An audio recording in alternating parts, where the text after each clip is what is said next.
Hello, कैसे हो आप सभी बच्चे? आप सभी बढ़िया होंगे। तो मैं उत्तराखंड बोर्ड के लिए कुछ जीव विज्ञान के मोस्ट इम्पॉर्टेंट क्वेश्चन लाया हूँ, जो इस बार आपके 12th क्लास के बोर्ड एग्ज़ाम में ज़रूर आएंगे। तो चलो हम देखते हैं उन क्वेश्चनों को जो सबसे मोस्ट इम्पॉर्टेंट हैं आपके बोर्ड एग्ज़ाम के लिए। तो चलो देखते हैं। फर्स्ट ऑफ ऑल हमारा क्वेश्चन आते हैं एमसीक्यू। सबसे पहले हम एमसीक्यू देखेंगे, उसके बाद हम अपने देखेंगे शॉर्ट क्वेश्चंस, उसके बाद हम देखेंगे अपने दीर्घ उत्तरीय प्रश्न। तो सबसे पहला हमारा क्वेश्चन आता है इसमें कि बिना निषेचन के विकसित होने वाले फल कहलाते हैं। तो बिना निषेचन के जो विकसित होने वाले फल होते हैं उन्हें हम क्या कहते हैं? अनिषेक जनित फल कहते हैं। क्या कहते हैं? अनिषेक जनित फल कहते हैं। दूसरा क्वेश्चन आता है हमारा कि क्लाइंट-फिल्टर सिंड्रोम के रोगी में क्रोमोसोम की संख्या होती है। तो क्लाइंट-फिल्टर रोगी जो होता है उसमें जो क्रोमोसोम की संख्या होती है वो कितनी होती है? 47 हो जाती है। इसमें जो हमारा जो नर होता है उसमें क्या है? क्रोमोसोमों की संख्या क्या हो जाती है? एक बढ़ जाती है। क्या हो जाती है? XXY हो जाता है, जिस कारण से क्या है, सामान्य नर या मादा में कितने होते हैं? 46 होते हैं। तो ये बढ़कर क्लाइंट-फिल्टर सिंड्रोम के हो जाने से कितने हो जाते हैं? गुणसूत्रों की संख्या 47 हो जाती है। फिर अब हम उसके बाद देखें कि मरुस्थलीय पादपों में पत्तियां रूपांतरित होती हैं। तो मरुस्थलीय पादपों में पत्तियां रूपांतरित किस में होती हैं?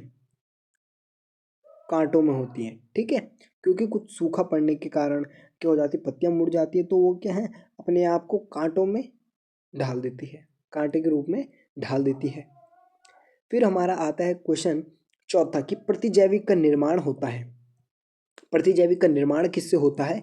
सूक्ष्म जीवों द्वारा होता है। किससे होता है? सूक्ष्म जीवों द्वारा होता है। अनुपात कितना होता है? तो जीनोटाइप का अनुपात होता है 1:2:1 है। ठीक है। फिर हमारा जो क्वेश्चन आता है कि मानव में 1 महीने की गर्भ अवस्था के बाद भ्रूण में निर्मित होता है। तो 1 महीने की गर्भावस्था के बाद भ्रूण में क्या निर्मित होता है? हृदय निर्मित होता है। ठीक है। फिर आता है हमारा कि पोमैटो एक कायिक संकर है। तो किसके बीच का कायिक संकर है? आलू एवं टमाटर के बीच का कायिक संकर है। किसके बीच का संकर है? टमाटर एवं आलू के बीच का कायिक संकर है। फिर आता है कि एक पारितंत्र के लिए ऊर्जा स्रोत है। ये आप क्या है, कमेंट सेक्शन में इसका आंसर दोगे। चलो आगे बढ़ते हैं। अब 9वां क्वेश्चन आता है कि द्विगुण निषेचन होता है। तो किस में होता है द्विगुण निषेचन? आवर्ती बीजी पौधों में। किस में होता है? आवर्ती बीजी पौधों में होता है। ठीक है। फिर आता है हमारा परजीवी जीवाणु का उपयोग व्यापारिक स्तर पर किसके उत्पादन में किया जाता है? तो वो क्या है? तो किसके उत्पादन में किया जाता है? तो मानव इंसुलिन के उत्पादन में परजीवी जीवाणु का उपयोग व्यापारिक स्तर पर किया जाता है। फिर उसके बाद हमारा आता है कि की प्रचुरता होती है। फिर आता है कि अगुणित द्विगुणित लिंग होता है। अगुणित द्विगुणित लिंग किसमें होता है? मधुमक्खियों में होता है। अनुपात 1। ठीक है, कितना होता है? 1:2:1। और जो हमारा लक्षण प्रारूप होता है, जो हमारा लक्षण प्रारूप होता है वो कितना होता है? 3:1। यानी कि हम इसे क्या कहते हैं? फिनो फिनो फिनो फिनोटाइपिक क्या कहते हैं हम इसे? फिनोटाइपिक कहते हैं। ठीक है। तो एक संकर संकरण में जीन प्रारूप कितना होता है? 1:2 होता है। जीन प्रारूप का मतलब होता है जीनोटाइपिक। और जो हमारा लक्षण प्रारूप होता है, अगर इसके बदले लक्षण प्रारूप का अनुपात पूछता तो कितना होता? 3:1 होता। ठीक है। तो अब चलो आगे। फिर आता है कि चिकित्सा सहगर्भता समापन को कानूनी स्वीकृति कब प्रदान की गई? तो 1971 में प्रदान की गई। मनुष्य में पाए जाने वाले गुणसूत्रों की संख्या कितनी है? 23 जोड़ी होती है। कितनी जोड़ी होती है? 23 जोड़ी होती है। विडाल परीक्षण में निम्न में से कौन से रोग की जांच के लिए किया जाता है? तो विडाल परीक्षण जो होता है वो टाइफाइड रोग की जांच के लिए किया जाता है। ठीक है, विडाल परीक्षण किस रोग की जांच के लिए उपयोग किया जाता है? टाइफाइड की जांच के लिए उपयोग किया जाता है। फिर आता है कि उपार्जित लक्षणों की वंशागति की सिद्धांत किसने दिया था? उपार्जित लक्षणों की वंशागति का सिद्धांत किसने दिया था? तो वो थे हमारे लैमार्क। वो कौन थे? लैमार्क। ये 2025 में ये क्वेश्चन आया था। ठीक है, तो ये फिर से रिपीटेड हो सकता है, चांसेस हैं, बट नहीं होगा, क्योंकि जो उपार्जित लक्षणों की वंशागति का सिद्धांत किसने दिया था? ठीक है, तो इससे इनका जो जो आपका विकास वाला चैप्टर है उसमें से क्या है, कुछ इंपॉर्टेंट क्वेश्चन आ सकते हैं। ठीक है, जैसे डार्विन की फिंचेस कहाँ पाई जाती हैं, तो ऐसे कुछ क्वेश्चंस आपके पास आ सकते हैं। अब देखते हैं कि सर्टोली कोशिका पाई जाती है, तो सर्टोली कोशिका कहाँ होती है? वृषण में होती है। ठीक है, वृषण में होती है। फिर आते हैं कि लेग्यूमिनेसी पौधों के जड़ ग्रंथियों में पाए जाने वाला जीवाणु कौन सा होता है? तो राइजोबियम, उसका नाम क्या है? राइजोबियम है। फिर आता है कि कृषि के क्षेत्र में जैव प्रौद्योगिकी का एक महत्वपूर्ण उद्देश्य दीजिए। यानी कि जो हमारा कृषि का क्षेत्र है उसमें बायोटेक्नोलॉजी का एक महत्वपूर्ण उद्देश्य हमें दीजिए। तो उसका महत्वपूर्ण उद्देश्य एक सबसे जो हो सकता है तो वो होगा कि पौधों की कीट प्रतिरोध किसमें उत्पन्न करना, है ना। सबसे बड़ी दिक्कत क्या है कि जो फसलें होती हैं उन्हें क्या कर देती हैं, कीटें ही ज़्यादा नुकसान पहुंचाती हैं। तो बायोटेक्नोलॉजी के से हम क्या कर सकते हैं, एक अच्छी कृषि को और अच्छी फसल का क्या कर सकते हैं, निर्माण कर सकते हैं। ऐसी फसलें जो क्या है, कीट प्रतिरोध हों, जिन्हें क्या है, कीट नुकसान ना पहुंचा पाए, ऐसी फसलों का हम निर्माण कर सकते हैं। तो सबसे अच्छा उद्देश्य यही हो सकता है इसका, कि पौधों की कीट प्रतिरोध किसमें उत्पन्न करना, क्योंकि सबसे बड़ा जो हमारा कारण है फसलों का खराब होना वो क्या है, कीट हैं।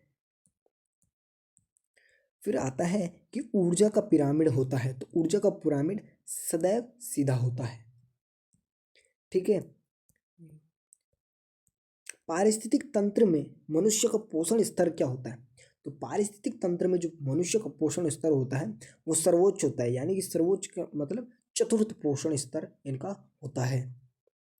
निम्न में से कौन से ट्रांसजेनिक जंतु हैं? तो ट्रांसजेनिक जो जंतु हैं वो क्या हैं, इनमें से सभी हैं। कौन से?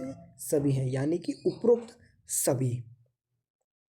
ठीक है, फिर आता है हमारा कि द्विनिषेचन की क्रिया होती है आवर्ती बीजी में, ये भी हो गया हमारा। ठीक है, फिर आता है कि टर्नर सिंड्रोम से पीड़ित पुरुष स्त्री में गुणसूत्रों की संख्या होती है, तो कितनी होती है गुणसूत्रों की संख्या? 45। इसमें क्या है, एक गुणसूत्र घट जाता है। जो टर्नर सिंड्रोम में क्या होता है, आमतौर पर जो गुणसूत्रों की संख्या होती है वो कितनी होती है, 45 होती है। क्योंकि जो एक एक्स गुणसूत्र होता है वो पूरी तरह से क्या हो जाता है, अनुपस्थित हो जाता है, जिससे क्या होता है, सामान्य 46 गुणसूत्रों की जगह क्या हो जाते हैं, सिर्फ 45 ही रह जाते हैं। ये क्या होता है, ये केवल महिलाओं में होने वाली स्थिति है जिसमें एक एक्स गुणसूत्र की कमी हो जाती है। ठीक है,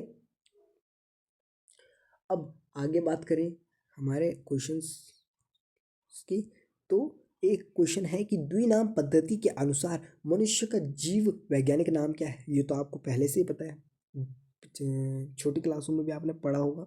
ठीक है, 6 7 में। तो जो मानव का जो क्या होता है, जीव वैज्ञानिक यानी कि साइंटिफिक नेम क्या होता है, होमो सेपियंस होता है। ठीक है, क्या होता है, होमो सेपियंस होता है।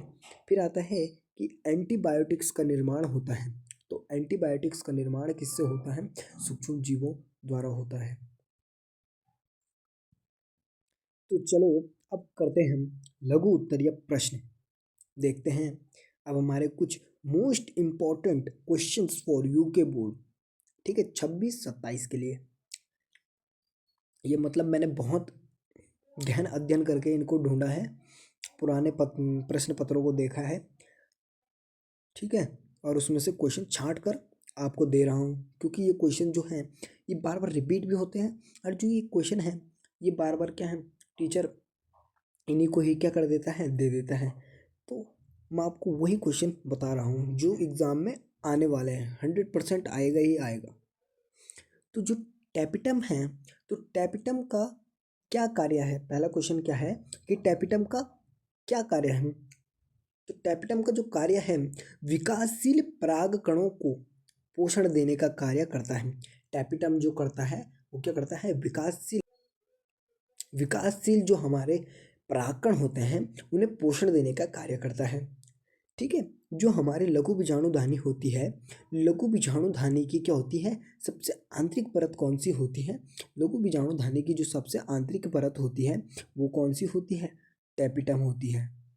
वो कौन सी होती है, टैपिटम होती है। दो एमसीक्यू आपके, एक एमसीक्यू भी बन गया ना यहाँ पे कि टैपिटम का क्या कार्य है भाई, टैपिटम लघु बीजाणुधानी की सबसे आंतरिक परत कौन सी होती है, ये एमसीक्यू आ गया। तो आप सीधा टिक मार्क किस पे लगा दोगे, टैपिटम पे लगा दोगे। तो जो लघु बीजाणुधानी की सबसे आंतरिक परत होती है वो होती है टैपिटम। ठीक है, इसके बाहर 3 परत होती है। ठीक है, इसके बाहर क्या होती है, 3 परत होती हैं, अंतःस्थितियम और मध्य परत होती है और बाह्य त्वचा होती है। ठीक है, ये तीनों क्या करती है, स्फुटन में सहायता करती है परागकणों को। और ये टैपिटम होती है, ये क्या करती है, विकासशील परागकणों को पोषण देने का कार्य करती है। फिर हमारा क्वेश्चन आता है कि बिंदु उत्परिवर्तन क्या है। तो बिंदु उत्परिवर्तन क्या है कि जब बिंदु उत्परिवर्तन यानी कि डीएनए अनुक्रम में होने वाला वह परिवर्तन जिसमें केवल एकल न्यूक्लियोटाइड को बदला या हटाया जाता है। ठीक है, को बदला या हटाया जाता है, जैसे कि क्या आपका डीएनए स्ट्रैंड है, तो एडेनिन ग्वानिन। ठीक है, तो एडेनिन के साथ ये एडेनिन ग्वानिन साइड,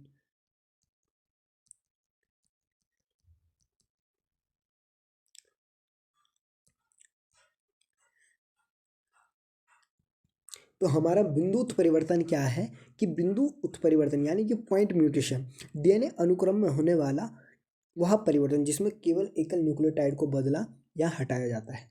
ठीक है, इसमें क्या, एकल न्यूक्लियोटाइड को बदलाकर हटाया जाता है। यानी कि जैसे एडेनिन है, उसको उसके बदल के लगा दिया हमने थाइमिन लगा दिया। ठीक है, ऐसे कुछ होता है। ठीक है, फिर हमारा क्वेश्चन आता है कि एक्स एक्स तथा एक्स वाई गुणसूत्र किस नाम से जाने जाते हैं। तो जो एक्स एक्स और एक्स वाई जो गुणसूत्र होता है वो किस नाम से जाने जाते हैं। तो जो एक्स एक्स होता है वो किस में होता है, मादाओं में होता है। ठीक है, जिन्हें हम सेक्स क्रोमोसोम भी कहते हैं। ठीक है, जो हमारे क्रोमोसोम होते हैं एक्स वाई क्रोमोसोम जो होता है वो किस में होता है, मेल में होता है। वो किस में होता है, मेल में होता है। और जो हमारा एक्स वाई होता है वो किस में होता है, फीमेल में होता है। वो किस में होता है, फीमेल में होता है। ठीक है, सिकल सेल एनीमिया किस प्रकार का उत्परिवर्तन है। जो सिकल सेल एनीमिया है वो एक प्रकार का बिंदु उत्परिवर्तन है। अब मैं इस वीडियो में इसलिए पूरा आपको नहीं पढ़ा रहा हूँ क्योंकि इस वीडियो में अगर मैं आपको बता दूंगा तो ये वीडियो क्या है, बहुत ही लेंथी हो जाएगी, इसलिए आपको मैं शॉर्ट में बता रहा हूँ। अगर आपको ऐसी ही वीडियो देखनी है, आगे मेरी क्लासेस लेनी है, मैं आपको क्लासेस भी लूँगा। तो मेरा एक, जब आपके बोर्ड एग्ज़ाम पास आएंगे तो उस टाइम मैं एक वन शॉट लाऊंगा जिसमें मैं आपको पूरी बुक का अध्ययन कराऊंगा। तो उस वीडियो में मैं आपको सारा पढ़ा दूंगा। अभी ये जो इम्पोर्टेंट क्वेश्चन है मैं इनको आपको बस ऊपर ऊपर से बता रहा हूँ कि किस प्रकार से आपको एग्ज़ाम में लिखना है। ठीक है, फिर आता है कि बीटी विष किस जीवाणु से प्राप्त होता है। तो बीटी विष जो जीवाणु है वो किससे प्राप्त होता है। तो बीटी विष बैसिलस थुरिंजिएसिस नामक जीवाणु से प्राप्त होता है। किससे प्राप्त होता है, बैसिलस थुरिंजिएसिस नामक जीवाणु होता है। ठीक है, उसके द्वारा प्राप्त होता है। आनुवांशिक कूट की विशेषताएं लिखिए। तो आनुवांशिक जो कूट होती हैं यह त्रिक होता है। ठीक है, 3 न्यूक्लियोटाइड का समूह होता है और कॉमा रहित होता है। ठीक है, इसमें कॉमा का यूज नहीं होता है। जैसे प्रारंभन कूट होता है तो ये क्या होता है, AUG। ठीक है, एडेनिन यूरेसिल और ग्वानिन। फिर समापन कूट क्या होता है, UAA UAG और UGA। इनको जैसे ये पूरा एक कोड टाइप का बन गया है कोडन, तो इसको इसका कुछ नाम होता है, ठीक है। तो जो ये अनुवांशिक कोड की जो विशेषताएं होती है, ये क्या होता है, ये एक त्रिक होता है, ठीक है। इसमें 3 न्यूक्लियोटाइडों का समूह होता है, इसमें कॉमा का यूज नहीं होता है, ठीक है। कोई विराम चिन्ह नहीं, एक कोडोन केवल एक एमिनो एसिड को क्या करता है, कोड करता है, ठीक है। प्रारंभन कोड जो होता है हमारा AUG होता है। समापन कोड क्या होता है हमारा UAA, UAG और UGA, ठीक है। फिर आता है कि क्राई प्रोटीन क्या है। उस जीवाणु का नाम बताइए जिसे पैदा करता है। यह एक प्राकृतिक कीटनाशक प्रोटीन है जो बैसिलस थुरिंजिएसिस नामक जीवाणु द्वारा बनाया जाता है, ठीक है। क्राई प्रोटीन कौन बनाता है, कौन इसे पैदा करता है, तो कौन करता है, यह एक प्राकृतिक कीटनाशक प्रोटीन है जो बैसिलस थुरिंजिएसिस नामक जीवाणु द्वारा बनाया जाता है। फिर आता है कि जीन चिकित्सा क्या है। एडिनोसिन डाइमिनेज की कमी का उदाहरण देते हुए समझाइए, ठीक है। तो जो हमारा यह क्या है, एक ऐसी प्रक्रिया है जिसमें किसी आनुवांशिक बीमारी को ठीक करने के लिए क्या करते हैं, व्यक्ति के शरीर में दोषपूर्ण जो जीन होता है उसको स्वस्थ जीन से बदल दिया जाता है। यानी कि कोई ऐसा जीन होता है जो अनुवांशिक, जो क्या शरीर में बीमारियां पैदा कर रहा है, उसको क्या करते हैं, उसको हटा कर क्या एक स्वस्थ जीन में क्या कर देते हैं, बदल देते हैं। और एडिनोसिन जो डायमिनेज की कमी इसका एक क्लासिक उदाहरण है, जहाँ क्या होता है ADA जीन की कमी से प्रतिरक्षा प्रणाली कमजोर हो जाती है, ठीक है। और जीन थेरेपी द्वारा क्या करते हैं, स्वस्थ ADA जीन डालकर कमी को दूर किया जाता है, जिससे प्रतिरक्षा कोशिकाओं लिम्फोसाइट्स का सुधार किया जाता है, ठीक है। फिर हमारा जो अगला क्वेश्चन आता है, अगला क्वेश्चन हमारा है कि बीटी क्या है। बीटी तो बैसिलस थुरिंजिएसिस, बीटी क्या है, बैसिलस थुरिंजिएसिस, बीटी इसका शॉर्ट नेम है, इसका क्या है, शॉर्ट नेम है। बीटी का फुल, जो बीटी का फुल फॉर्म है वो क्या है, बैसिलस थुरिंजिएसिस है। तो बीटी क्या है, बैसिलस थुरिंजिएसिस है, जो क्या है, एक जीवाणु है जो कृषि में कीट प्रतिरोधक फसलें जैसे बीटी कपास बनाने के लिए इस्तेमाल किया जाता है, ठीक है। चिकित्सित सहगर्भता समापन क्या है, तो चिकित्सित सहगर्भता समापन क्या है, MTP जिसे हम कहते हैं, ठीक है।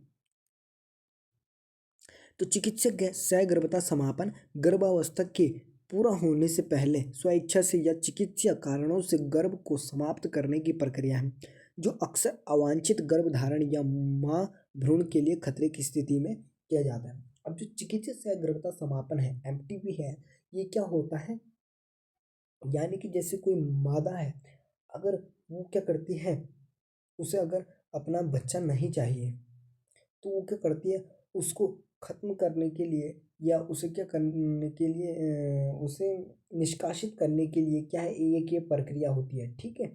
ये फिर ऐसे ऐसी कोई दिक्कतें जैसे क्या है कि उस बच्चे से क्या है माँ को खतरा हो या माँ से बच्चे को खतरा हो, तो क्या करते हैं, तब भी इस प्रक्रिया का उपयोग किया जाता है, ठीक है। फिर हमारा क्वेश्चन आता है कि पुष्पीय पादपों में द्विनिषेचन तथा त्रिसंलयन को समझाइए रेखा चित्र द्वारा, ठीक है। तो कैसे समझाऊंगा कि जो ये परागकण है और ये क्या है, मादा युग्मकोद्भिद है, ठीक है। तो अब हम देखें तो जैसे परागकण है, तो परागकण में क्या होता है, 2 नर युग्मक होते हैं। जब क्या करता है, परागकण क्या है, मादा जो जायांग होता है, मादा वाला भाग होता है, तो उसके ऊपर क्या होता है, पराग होता है। जहाँ पर क्या है, वहाँ पर क्या है, परागकण क्या है, आकर चिपक जाते हैं, ठीक है। वहाँ पे क्या हो जाता है, उनका परागण हो जाता है, परागण हो जाता है। तो जो परागकण है वो क्या है, मादा के वर्तिकाग्र में रहते हैं। तो जब वो अंकुरण होना स्टार्ट होते हैं, ठीक है, तो उनसे क्या एक पतली नली जाती है, ठीक है, पतली नली जाती है जो 3 जगहों से जा सकती है, ठीक है। ये तो मध्य से जाएगी या नीचे से जाएगी या तो ऊपर से जाएगी। तो जब मादा जब वो क्या होता है, परागकण होता है, वो क्या होता है, 2 पार्ट्स में डिवाइड होता है, एक तो हमारा क्या होता है, कायिक कोशिका, एक जननी कोशिका होती है। तो जननी कोशिका जो होती है वो क्या करती है, दो नर युग्मक में डिवाइड हो जाती है। वो क्या हो जाती है, दो नर युग्मक में डिवाइड हो जाती है। और वो दो नर युग्मक क्या है, उस नली के जो उन्होंने क्या बनाई है, पराग नली बनाई है, जो उन्होंने नली बनाई है परागकणों ने, ठीक है, वर्तिका से होकर जा रही है जो अंदर की तरफ, उससे क्या है, वो दोनों परागकण अंदर की ओर जा रहे हैं, अंदर की ओर जाते हैं। तो एक दोनों नर युग्मक क्या अंदर की ओर जाते हैं, तो एक नर युग्मक क्या है, अंड से मिल जाता है, तो बन जाता है हमारा युग्मनज, ठीक है। और एक जो दूसरा नर युग्मक होता है वो द्विध्रुव से मिलकर क्या बना देता है, प्राथमिक भ्रूणपोष केंद्रिका बना देता है, जो क्या होता है 3n हो जाता है, यानी कि त्रिगुणित। और ये युग्मनज जो है वो द्विगुणित हो जाता है, जाइगोट।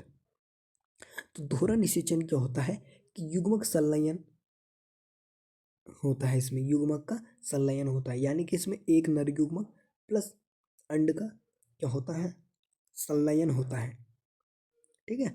तब क्या होता है, भ्रूण का निर्माण होता है। त्रिसंलयन में क्या होता है, एक नर युग्मक, दूसरा वाला नर युग्मक था जो, और द्वितीय ध्रुवीय केंद्रिका, ये दोनों मिलकर के है प्राथमिक भ्रूणकोश का निर्माण करते हैं।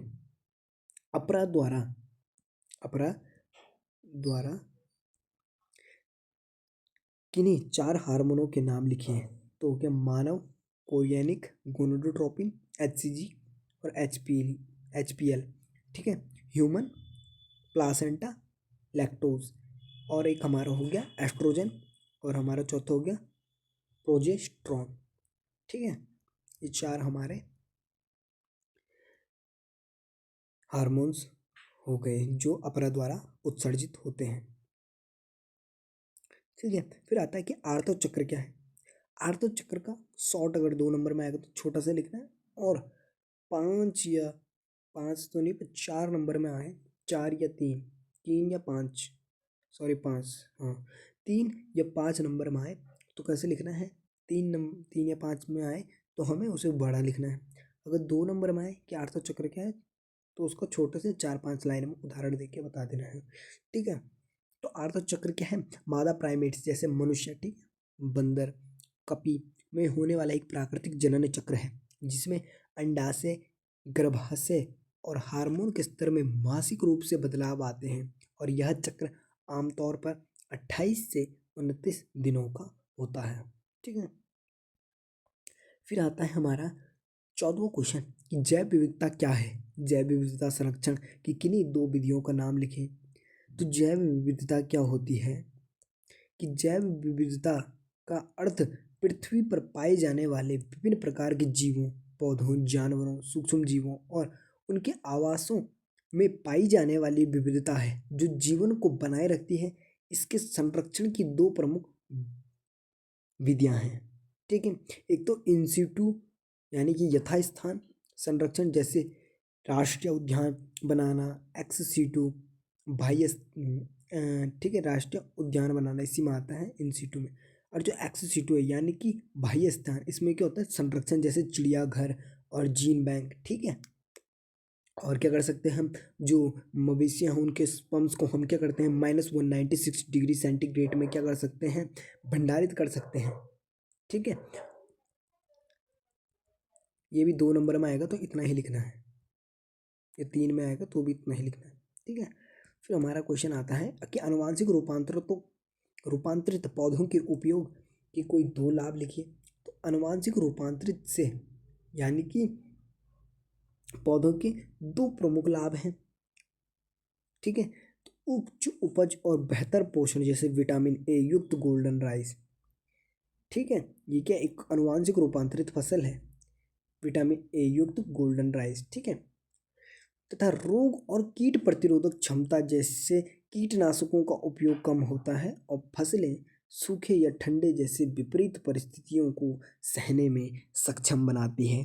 अब अनुवांशिक रूपांतरित जो पौधे हैं वो जब उन्हें हम अनुवांशिक रूप से रूपांतरित करते हैं तो उनमें कई तरह के बदलाव आ जाते हैं, लाभ भी प्राप्त होते हैं।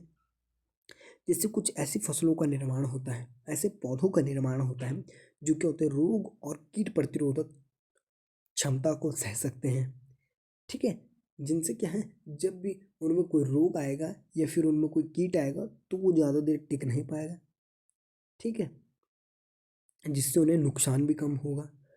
फसलें जो होंगी वो क्या करेंगे, सूखे में भी रह सकेंगी और ज़्यादा ठंड में भी रह सकेंगी, यानी विपरीत परिस्थितियों को वो क्या कर सकती हैं, सह सकती हैं। तो इसलिए अनुवांशिक रूपांतरित पौधों का उपयोग अधिकतर होता है, ठीक है। फिर आता है कि ओपेरॉन क्या है। ओपेरॉन क्या होता है कि प्रोकैरियोटिक्स जैसे बैक्टीरिया में पाए जाने वाले जीनों का एक समूह होता है जो एक साथ मिलकर एक ही एमआरएनए में ट्रांसक्राइब यानी अनुलेखित होते हैं और कार्यात्मक रूप से संबंधित प्रोटीन बनाते हैं, ठीक है। अब तो चौथा जो हमारा वो 17वां क्वेश्चन है वो क्या है कि उन्नायक के दो कार्य बताइए, यानी कि प्रमोटर के दो कार्य होते हैं कि आरएनए पॉलीमरेज को बांधना, यह डीएनए पर वह स्थान है जहाँ क्या है, आरएनए पॉलीमरेज एंजाइम जुड़ता है जिससे अनुलेखन यानी कि ट्रांसक्रिप्शन की प्रक्रिया शुरू होती है। दूसरा इसका आता है कि अनुलेखन शुरू करना, यह संरचनात्मक जीन है, यह क्या होता है 5' सिरे पर स्थित होता है और आरएनए पॉलीमरेज के जीन के अनुलेखन एमआरएनए बनाने की प्रक्रिया को शुरू करने का संकेत भी देता है, ठीक है। तो अनुलेखन का एक प्रश्न भी आता है, वो इस बार आपके बोर्ड एग्जाम में आ सकता है।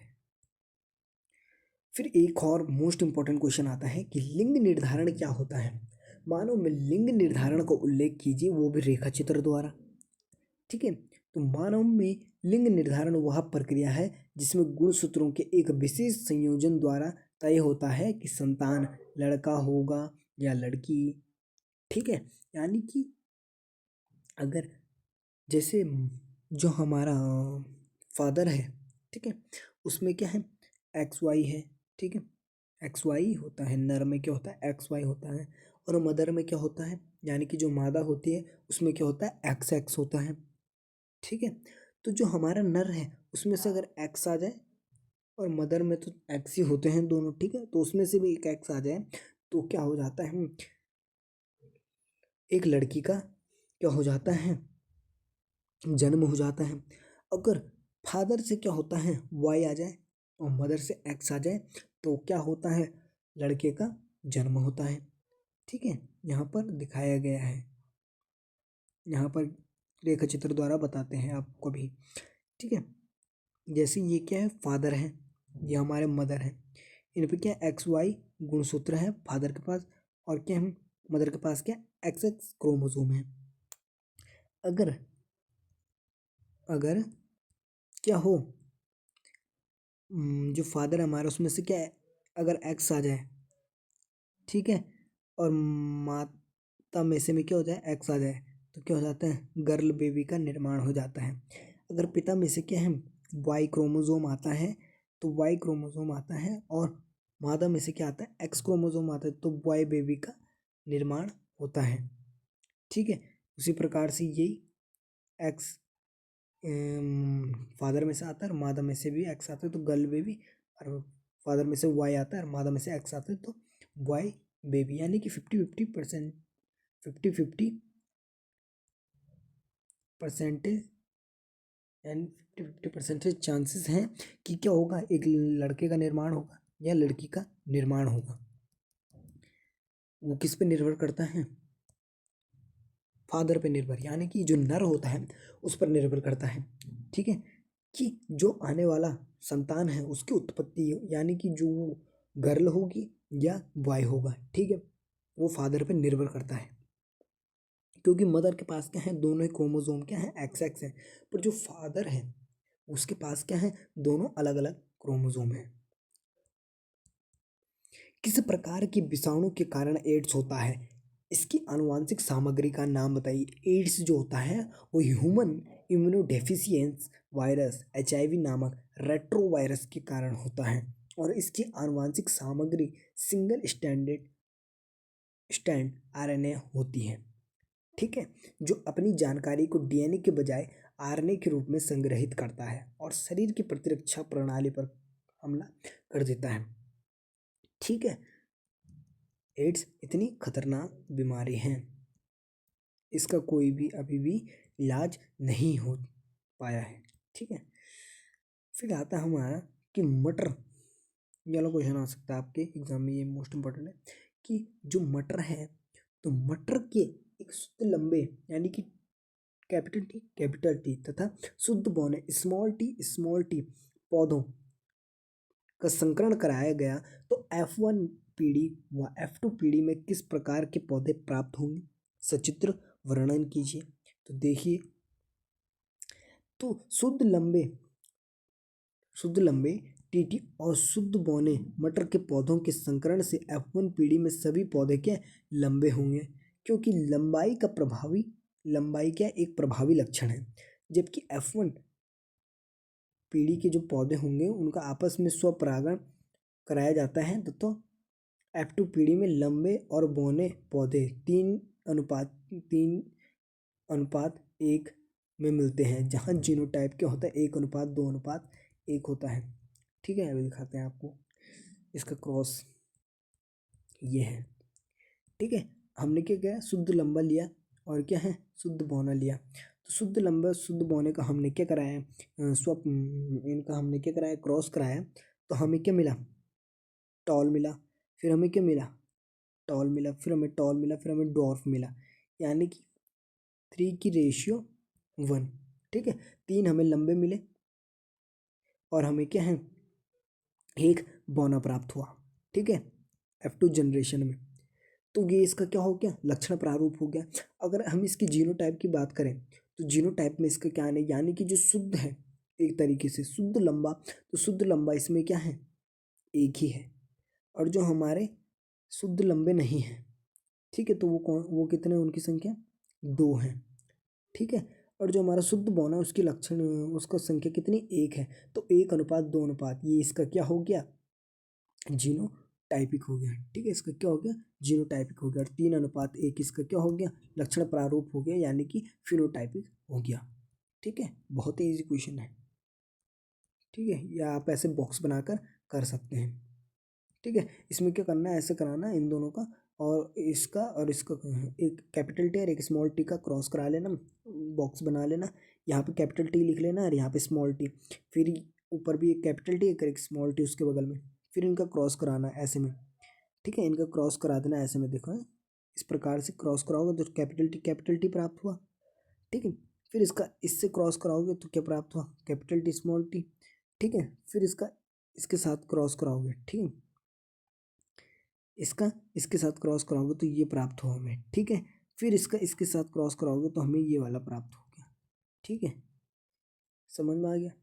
अब चलो आगे देखते हैं कि बीटा गैलेक्टोसाइडेज का क्या कार्य है। तो बीटा गैलेक्टोसाइज का क्या कार्य है, तो बीटा गैलेक्टोसाइज क्या है, जिसे लैक्टेज भी कहते हैं, का मुख्य कार्य दूध में पाई जाने वाली शर्करा लैक्टोज को ग्लूकोज और ग्लैक्टोज में तोड़ना है, जिससे यह पाचन योग्य और ऊर्जा का स्रोत बन सके। ठीक है,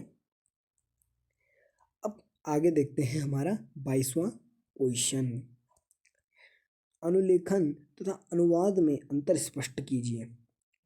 ठीक है, तो अनुलेखन तथा अनुवाद में अंतर स्पष्ट करेंगे, आइए देखते हैं। तो अनुलेखन में क्या होता है, ये क्या होता है, यूकैरियोटिक में के नाभिक में होता है, यूकैरियोटिक में नाभिक में होता है। और अनुवादन जो होता है इसका स्थान कहाँ होता है, कोशिकीय द्रव्य में राइबोसोम पर होता है। इसकी प्रक्रिया होती है वो डीएनए के एक खंड का आरएनए में प्रतिरूपण करना होता है। अनुवादन का जो हमारा प्रक्रिया होती है उसमें क्या होता है कि एमआरएनए के कोड को एमिनो एसिड के क्रम में बदलना होता है। फिर हमारा आते हैं कि अनुलेखन जो होता है वो डीएनए से आरएनए बनाने की एक प्रक्रिया होती है। ठीक है, ये आपने पढ़ा होगा कि क्या होती है कि अनुलेखन जो होती है वो डीएनए से आरएनए बनाने की प्रक्रिया होती है, जो एक ही भाषा में होती है। ठीक है, जिनमें न्यूक्लियोटाइड का अनुक्रम क्या होता है एक प्रकार का होता है। ठीक है, जबकि अनुवाद में क्या होता है, आरएनए में क्या है, लिखे कोड को एमिनो एसिड में बदलने की प्रक्रिया है, जिसमें भाषा बदल दी जाती है। ठीक है, फिर आता है हमारा कि स्तनपान अनार्थव क्या है। ठीक है, स्तनपान अनार्थव क्या है कि प्रसव के बाद वह प्राकृतिक स्थिति जब माँ के स्तनपान कराने के कारण उसका मासिक धर्म क्या है, रुक जाता है, जो प्रोलैक्टिन हार्मोन के उच्च स्तर के कारण होता है, जिससे क्या अंडोत्सर्ग नहीं होता है और गर्भाधारण की संभावना भी कम हो जाती है। ठीक है, तो स्तनपान अनार्थव ऐसी प्रक्रिया होती है जिसमें क्या है, माँ क्या करती है, अपने जो बच्चा होता है उसे क्या स्तनपान यानी कि दूध पिलाती है। तो उस समय क्या होता है, मासिक धर्म रुक जाता है। मासिक धर्म रुक जाता है क्यों? क्योंकि जब प्रोलैक्टिन हार्मोन का उच्च स्तर बढ़ जाता है, जो प्रोलैक्टिन हार्मोन है उसका लेवल क्या है, बढ़ जाता है, जिससे क्या अंडोत्सर्ग नहीं होता है और गर्भधारण की संभावना कम हो जाती है, यानी प्रेगनेंसी जो चांसेस हो जाते हैं वो कम हो जाते हैं। अब आते हैं हम अपने कि दही की एक थोड़ी सी मात्रा ताज़ा दूध को दही बनाने में कैसे मदद करती है। दही की पोषण संबंधी गुणवत्ता का उल्लेख कीजिए। ठीक है, तो इसमें मौजूद लैक्टोबैसिलस जैसे lactic acid bacteria LAB lactic acid bacteria दूध की शर्करा लैक्टोज को लैक्टिक एसिड में बदल देते हैं, जिसमें जो जो दूध होता है उसमें क्या होता है, जो दूध दही होता है उसमें क्या होता है, लैक्टोबैसिलस नाम का बैक्टीरिया होता है। तो जब दही की एक थोड़ी सी मात्रा जब ताज़ा दूध को दही बनाने में ली जाती है, तो इसमें क्या होता है, जो थोड़ा सा दही होता है ना हमारा, उसमें क्या होता है, लैक्टोबैसिलस होता है। तो लैक्टोबैसिलस जो होता है वो लैक्टिक एसिड बैक्टीरिया दूध की शर्करा को लैक्टिक एसिड में बदल देता है, जिससे क्या होता है, दूध का प्रोटीन कैसेइन जम जाता है और दही बना देता है। ठीक है, क्या कर देता है, दही बना देता है। यहाँ पोषण संबंधी गुणवत्ता बढ़ाता है क्योंकि दही में विटामिन B12 की मात्रा बहुत अधिक होती है। ठीक है, ये इंपॉर्टेंट क्वेश्चन है कि दही में कौन से विटामिन की मात्रा अधिक होती है, तो B12 की मात्रा अधिक होती है। B12 की मात्रा अधिक होती है या बढ़ भी जाती है। और यहाँ पाचन में सहायक प्रोबायोटिक्स से भरपूर होता है जो पेट के लिए स्वस्थ है। ठीक है, और ये क्या करता है, पाचन में जो दही होती है वो क्या है, पाचन के लिए यानी कि डाइजेस्टिव सिस्टम के लिए बहुत ही अच्छी होती है। ठीक है, हमारे पाचन में सहायक होती है, बहुत सही होती है। ठीक है, इस प्रकार से ये कुछ दही है, देखिए, है ना। फिर आता है कि टेम्पलेट रज्जुक और कूट लेखन रज्जुक में कोई दो अंतर बताइए। ठीक है, तो टेम्पलेट रज्जुक और कूट लेखन में अंतर। टेम्पलेट रज्जुक क्या होता है, 3 डैश से 5 डैश होता है। या अनुलेखन के दौरान mRNA बनाने के लिए सांचा यानी कि टेम्पलेट का काम करता है। टेम्पलेट रज्जुक इसकी दिशा क्या होती है, 3 डैश से 5 डैश होती है। ठीक है, 3 डैश से 5 डैश होती है। कूट लेखन क्या होता है कि जबकि कूट लेखन रज्जुक क्या होता है, 5 डैश से 3 डैश होती है और mRNA के समान अनुक्रम रखता है, सिर्फ टी की जगह क्या हो जाता है, यू हो जाता है, यानी कि थायमिन की जगह यूरेसिल हो जाता है और सीधे कूट लेखन नहीं करता। कूट लेखन रज्जुक इसकी दिशा क्या होती है, 5 डैश से 3 डैश होती है। ठीक है, अब आते हैं हम अपने नेक्स्ट क्वेश्चन में कि किन्हीं दो प्रतिजैविक के नाम लिखिए। तो पहला है पेनिसिलिन, दूसरा स्ट्रेप्टोमाइसिन। अब मैंने पेनिसिलिन में इसका दूसरा क्वेश्चन दे दिया है, यहीं पे एक क्वेश्चन हमारा कंप्लीट हो जाएगा। तो पेनिसिलिन की खोज किसने की थी, तो पेनिसिलिन की खोज की थी हमारे अलेक्जेंडर फ्लेमिंग ने। कौन से सन में, तो 1928 में की थी।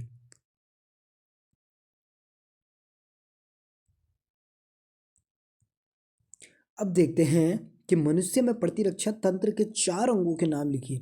तो मनुष्य में जो प्रतिरक्षा के 4 अंग होते हैं वो होता है, एक बोन मैरो, एक होता है थाइमस, एक होता है स्प्लीन, एक होता है हमारा लिम्फ नोड्स। ठीक है, ये हमारे 4 प्रतिरक्षा तंत्र के नाम हैं। ठीक है, फिर आते हैं कि संक्रामक रोग एवं असंक्रामक रोग से आप क्या समझते हैं। ठीक है, तो संक्रामक रोग वो होते हैं कि ये रोग सूक्ष्म जीवों, रोगाणु जैसे बैक्टीरिया, वायरस एंड फंगस या परजीवियों के कारण होते हैं और एक व्यक्ति से दूसरे व्यक्ति में फैल सकते हैं। ठीक है, संक्रामक रोग क्या होते हैं, कॉन्टैक्ट से ज़्यादा फैलते हैं। ठीक है, फिर आता है हमारे असंक्रामक रोग।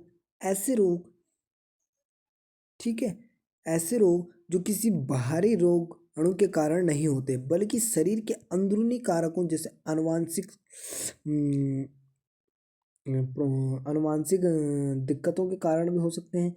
उम्र बढ़ने या जीवन शैली में कुछ बदलाव होने के कारण ये पर्यावरण से उत्पन्न और होते हैं और फैलते नहीं हैं। ये क्या होते हैं, पर्यावरण से उत्पन्न होते हैं पर क्या हैं, फैलते नहीं हैं। किसी के कांटेक्ट में आने से भी क्या होते हैं, नहीं फैलते हैं। ठीक है, तो असंक्रामक रोग इस प्रकार से होते हैं। ठीक है, तो एक बार हम इसे देख लेते हैं। तो संक्रामक रोग कौन से रोग होते हैं, कि ये रोग ऐसे रोग जो क्या हैं कि बैक्टीरिया, वायरस, कवक या परजीवियों के कारण होते हैं और एक से दूसरे व्यक्ति में फैलते हैं। फिर आता है हमारा असंक्रामक रोग। ऐसे रोग जो क्या हैं, बाहरी रोगाणुओं यानी कि बैक्टीरिया, वायरस या कवक के द्वारा नहीं फैलते हैं।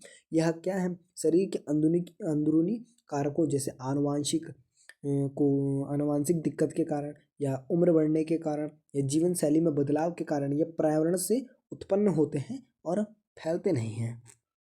फिर आता है हमारा कि जो हमारा बी लसीकाणु एवं टी लसीकाणु में अंतर बताइए। तो ठीक है, तो बी लिम्फोसाइट एवं टी लिम्फोसाइट में अंतर बताइए।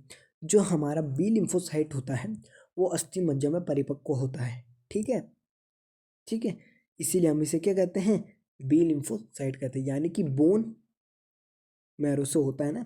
तो बी यानी कि बी लिम्फोसाइट, इसका कार्य क्या होता है कि प्लाज्मा कोशिकाओं में बदलकर एंटीबॉडीज बनाती है जो रोग जनकों को निष्क्रिय करती है। ठीक है, हमारे शरीर में कोई भी रोग आता है तो सबसे पहले जो लड़ता है, लड़ने का कार्य करता है, तो वो कौन होता है, बी लिम्फोसाइट्स होते हैं जो हमारे बॉडी को क्या है, रोगाणु से बचाने का कार्य करते हैं। ये क्या करते हैं, एंटीजन पहचान बिना संसाधित एंटीजन से सीधा जुड़ जाती हैं। ठीक है, ये हमारी क्या है, बी लिम्फोसाइट्स हैं, बी लसीकाणु हैं। फिर आते हैं हमारे टी लसीकाणु। तो टी लिम्फोसाइट्स क्या होती हैं कि इनके अस्थि मज्जा में बनती हैं और थाइमस में परिपक्व होती हैं। इसीलिए इनका अस्थि मज्जा में तो ये बनती हैं, पर जो इनका परिपक्व होता है वो कहाँ होता है, टी लिम्फोसाइट्स में होता है, थाइमस में होता है, सॉरी, थाइमस में होता है। इसलिए इसका नाम क्या है, टी लिम्फोसाइट्स है। अब जो इसका कार्य है वो क्या करता है, संक्रमित कोशिकाओं या कैंसर कोशिकाओं को सीधा नष्ट करती है। साइटोसिक टी कोशिकाएं और अन्य प्रतिरक्षक कोशिकाओं को निर्देशित करती हैं। हेल्पर टी कोशिकाएं जिससे सेलुलर प्रतिरक्षा होती हैं। ये क्या करती हैं, जो कैंसर जैसी कोशिकाएं होती हैं उन्हें सीधा नष्ट करने का कार्य करती हैं। ठीक है, फिर आता है हमारा क्वेश्चन 30वां कि एक प्रारूपी द्विबीजपत्री भ्रूण का स्वच्छ नामांकित चित्र बनाइए। ये स्वच्छ भ्रूण का नामांकित चित्र भी यहाँ पर दिया है। ठीक है, तो द्विबीजपत्री भ्रूण का, ठीक है, तो ये भ्रूण का विकास भी इसी क्वेश्चन में आ गया है कि भ्रूण का भ्रूण के विकसित होने का एक चित्र बनाइए, तो वही इसी में आ गया है। इस क्वेश्चन को आप देख लेना। ठीक है, फिर आता है हमारा, ये हमारा द्विबीजपत्री भ्रूण है। ठीक है, इसके ऊपर ये यहाँ पे बीच में सस्पेंसर्स हैं और ये हमारे इधर है, ये नीचे हमारे दो दो पत्र हैं। ठीक है, द्विबीजपत्री कॉटिलीडॉन्स। ठीक है, कॉटिलीडॉन्स है हमारे। ठीक है, ये क्या हमारे एक प्रारूपित द्विबीजपत्री भ्रूण का चित्र है। ठीक है, और ये भ्रूण में विकास होने का चित्र है। ठीक है, तो इसको ये भी यहीं पे आ गया, इसको भी आप एक बार देख लेना कि भ्रूण में विकास होने का चित्र बताइए कि भ्रूण किस प्रकार से विकसित होता है। ठीक है, फिर आते हैं हम अपने कि टर्नर सिंड्रोम, डाउन सिंड्रोम और क्लाइनफिल्टर सिंड्रोम, ये तीनों हम पढ़ेंगे। ठीक है, तो डाउन सिंड्रोम होता है, इसका क्या कारण है कि गुणसूत्र 21 की एक अतिरिक्त, जो गुणसूत्र 21 होता है उसमें एक अतिरिक्त गुणसूत्र आ जाता है, एक आंशिक प्रतिलिपि बन जाती है, जिससे क्या होता है, ट्राइजोमी हो जाता है। प्रभाव इससे क्या होता है कि बौद्धिक क्षमता, अक्षमता और विकास में देरी, चपटा चेहरा, ठीक है, छोटा कद और हृदय संबंधी दोष जैसी स्वास्थ्य समस्याएं हो सकती हैं, जैसी स्वास्थ्य समस्याएं हो सकती हैं। फिर आता है हमारा कि टर्नर सिंड्रोम क्या है। तो टर्नर सिंड्रोम क्या होता है कारण। तो टर्नर सिंड्रोम का कारण क्या होता है कि महिलाओं में एक एक्स गुणसूत्र का कमी हो जाना, ठीक है, या फिर अनुपस्थित हो जाना, जिससे क्या है गुणसूत्रों की संख्या क्या रह जाती है, 45 रह जाती है। प्रभाव क्या होता है कि कम कद, यौवन में देरी, अंडाशय का अविकसित होना और हृदय संबंधी समस्याएं भी हो जाती हैं, ठीक है। फिर आता है हमारा क्लाइनफिल्टर सिंड्रोम। तो क्लाइनफिल्टर सिंड्रोम क्या होता है कि कारण पुरुषों में एक अतिरिक्त एक्स गुणसूत्र आ जाता है, ठीक है, और क्या हो जाता है एक्स एक्स वाई हो जाता है, जिससे प्रभाव के वृषण क्या हो जाते हैं, छोटे हो जाते हैं, टेस्टोस्टेरोन की कमी हो जाती है, कम मांसपेशी द्रव्यमान हो जाता है, शरीर के बालों में कमी हो जाती है, स्तन ऊतक का विकास अधिक हो जाता है, ठीक है। तो अब ये देखते हैं, ये देखो, ये है हमारे किसका, डाउन सिंड्रोम के लक्षण देखिए। चपटा चेहरा, है ना, चपटा चेहरा हो गया और छोटा कद हो गया, ठीक है, और बहुत सी चीज़ें हो जाती हैं, हृदय संबंधी रोग हो जाती है, विकास में देरी हो जाती है, बौद्धिक अक्षमता देखो, इसमें क्या है, बौद्धिक अक्षमता है, ठीक है, जीभ में खांचे हैं, ठीक है। फिर आता हमारा सक्रिय तथा निष्क्रिय प्रतिरक्षा में अंतर बताइए। तो सक्रिय तथा निष्क्रिय प्रतिरक्षा में जो हम अंतर देखेंगे वो कुछ इस प्रकार से हैं कि सक्रिय प्रतिरक्षा, जब व्यक्ति के शरीर की अपनी कोशिकाएं रोगाणु के प्रति प्रतिरक्षा पैदा करती हैं, तो इस प्रकार की प्रतिरक्षा सक्रिय प्रतिरक्षा कहलाती है। कि जब व्यक्ति के शरीर की अपनी कोशिकाएं जो होती हैं वो रोगाणु के प्रति क्या करती हैं, प्रतिरक्षा पैदा करती हैं, इस प्रकार की प्रतिरक्षा सक्रिय प्रतिरक्षा कहलाती है। निष्क्रिय प्रतिरक्षा क्या होती है कि जब शरीर की रक्षा के लिए किसी अन्य जीव के शरीर में बने प्रतिरक्षा सीधे ही शरीर को दिए जाते हैं, तो यह निष्क्रिय प्रतिरक्षा कहलाती है। यह क्या कहलाती है, निष्क्रिय प्रतिरक्षा कहलाती है। फिर इसका हम दूसरा पॉइंट देखेंगे कि जो सक्रिय प्रतिरक्षा है, यह प्रतिरक्षा धीमी होती है, इसमें प्रभावशाली और अनुक्रिया प्रदर्शित होने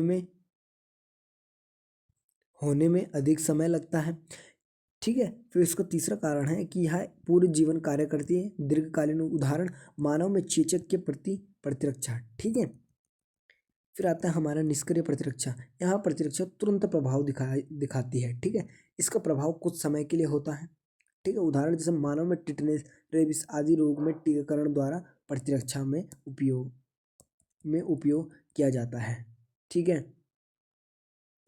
फिर आता है हमारा कि ऊतक संवर्धन से आप क्या समझते हैं, इस विधि से विषाणु रहित पादप कैसे तैयार किए जाते हैं। तो ऊतक संवर्धन एक जैव प्रौद्योगिकी विधि है जिसमें पौधे के छोटे हिस्से यानी कि ऊतक, कोशिका, पत्ती, तने को पोषक माध्यम, पोषक तत्व, हार्मोन, विटामिन और नियंत्रित वातावरण जैसे तापमान, प्रकाश, आर्द्रता में उगाकर एक कोशिका से पूरा विकसित पौधा क्या है, तैयार किया जाता है, जो मूल पौधे के समान होता है, जो क्या है, पुराने पौधे के ही समान होता है।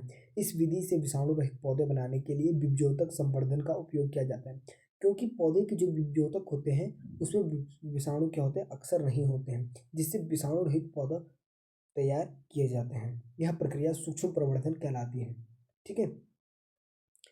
ठीक है, जो पौधे में क्या होता है, एक बीजोतक होता है, बीजोतक से क्या है, उसे पोषक तत्व दे के, उसे हार्मोन्स दे के, उसे विटामिन की कमी पूरी करा कमी ना होने देना, उसे क्या विटामिन देना अच्छी तरीके से, ठीक है, तापमान देना, ठीक है, प्रकाश देना, और उससे क्या होता है कि वह क्या है, एक नए पौधे का निर्माण कर देता है जो मूल पौधे के समान होता है, जो क्या है, विषाणु रहित पौधे तैयार करने के लिए उपयोग किया जाता है, ठीक है।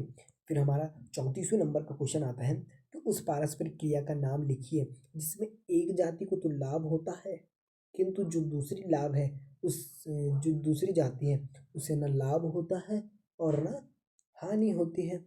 तो ऐसा जो पारस्परिक क्रिया है उसे हम कहते हैं सहभोजिता। सहभोजिता एक ऐसी पारस्परिक क्रिया है जिसमें क्या होता है कि एक जीव को तो लाभ होता है परंतु दूसरी जाति को न लाभ होता है और ना ही हानि होती है। फिर आता है 35वें नंबर का क्वेश्चन कि विश्व के पर्यावरणविदों द्वारा कुछ क्षेत्रों को जैव विविधता हॉटस्पॉट क्यों घोषित किया गया है।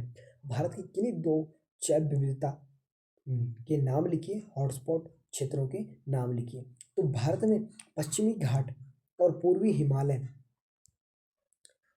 क्या है, ये क्या है हमारे दो हॉटस्पॉट है, ठीक है, दो जैव विविधता के हॉटस्पॉट है, ठीक है।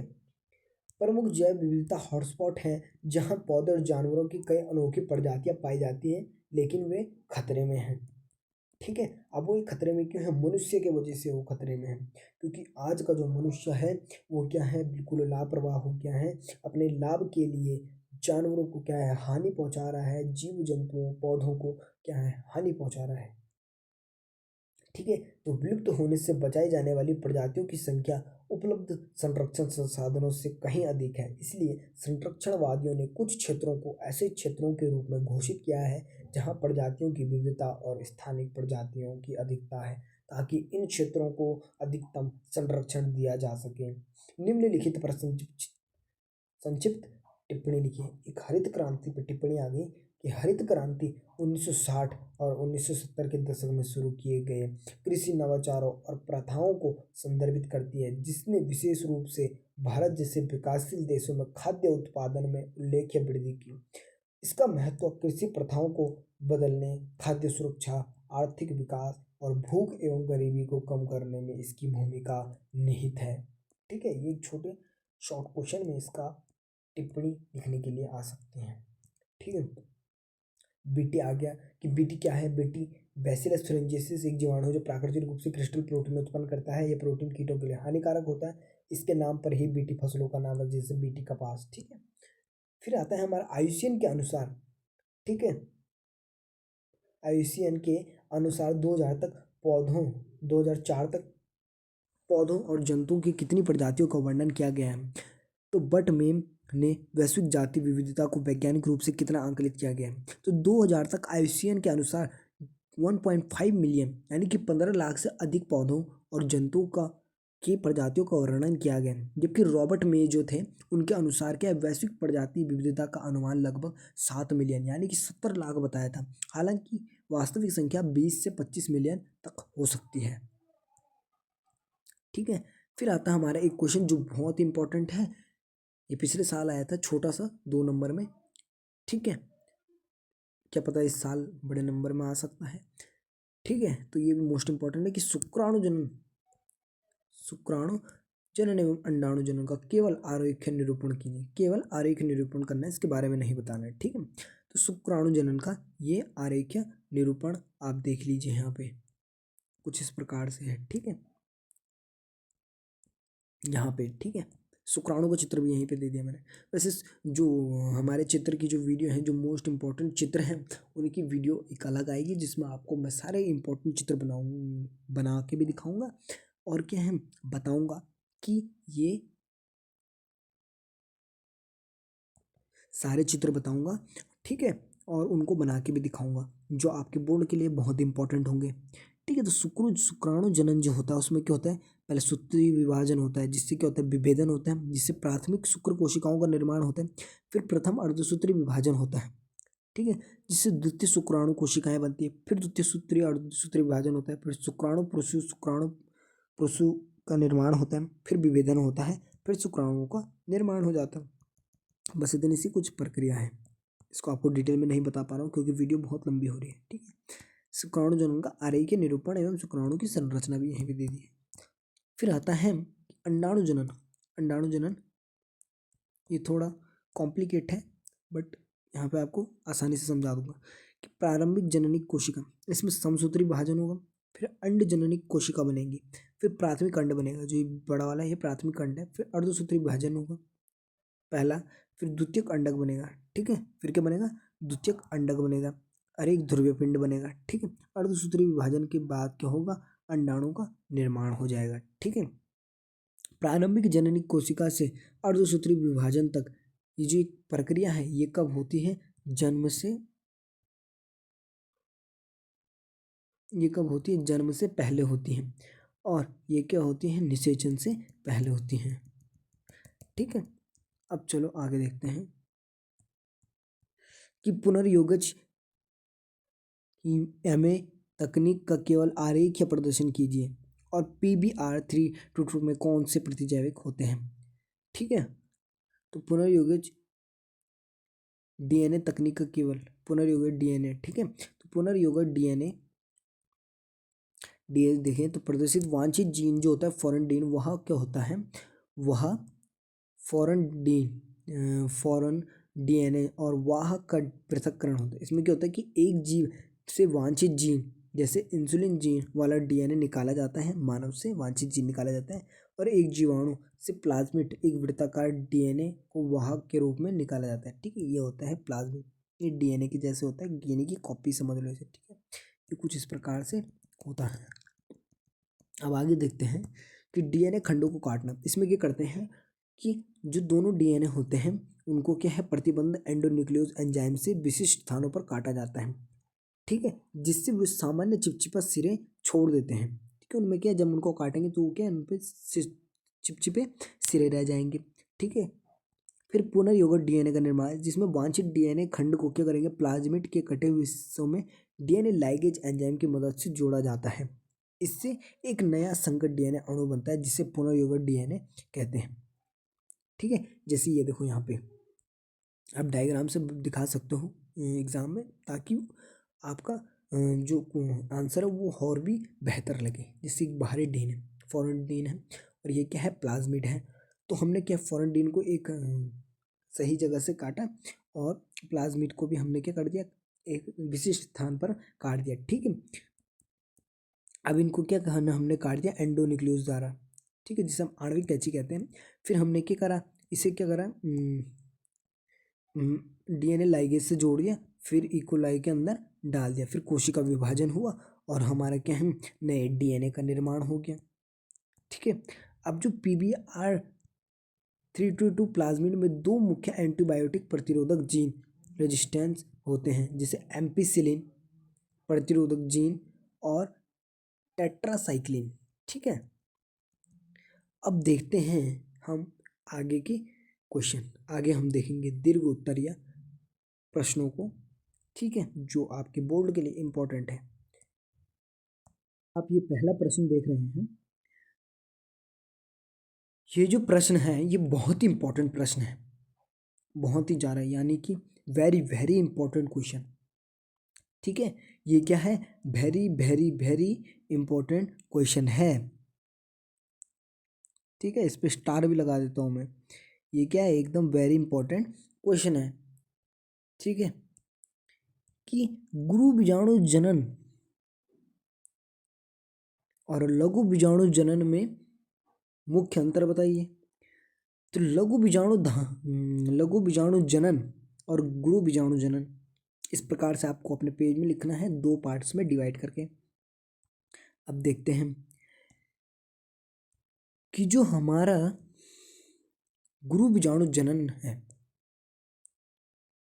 और लघु बीजाणु जनन है, उनमें हम मुख्य अंतर देखेंगे। तो लघु बीजाणु जनन का जो स्थान है वो परागकोश के अंदर होता है ना। जबकि होता है कि लघु बीजाणु की मात्र कोशिकाओं में क्या होता है, अर्धसूत्रीय विभाजन होता है, तो लघु बीजाणु का निर्माण होता है, और इस प्रक्रिया को हम क्या कहते हैं, लघु बीजाणु जनन कहते हैं। ठीक है, तो स्थान का होता है, इसका परागकोश के अंदर होता है, क्योंकि परागकोश के चारों कोनों पर क्या होती है, लघु बीजाणु धानी समाहित होती है। ठीक है, और लघु बीजाणु धानी की मात्र कोशिकाएं क्या करते हैं, अर्धसूत्रीय विभाजन कर लघु बीजाणु का निर्माण करते हैं, और उस प्रक्रिया को हम लघु बीजाणु जनन कहते हैं। ठीक है, तो इसका स्थान का है लघु बीजाणु जनन का, परागकोश के अंदर है। उत्पाद की बात कर लें तो सभी चार लघु बीजाणु क्या हैं, परागण कार्यात्मक होते हैं। सभी जो चार लघु बीजाणु होते हैं वो क्या होते हैं, कार्यात्मक होते हैं। यानी कि चार लघु बीजाणु जो बनते हैं उसका क्या है, चतुष्टक बनता है।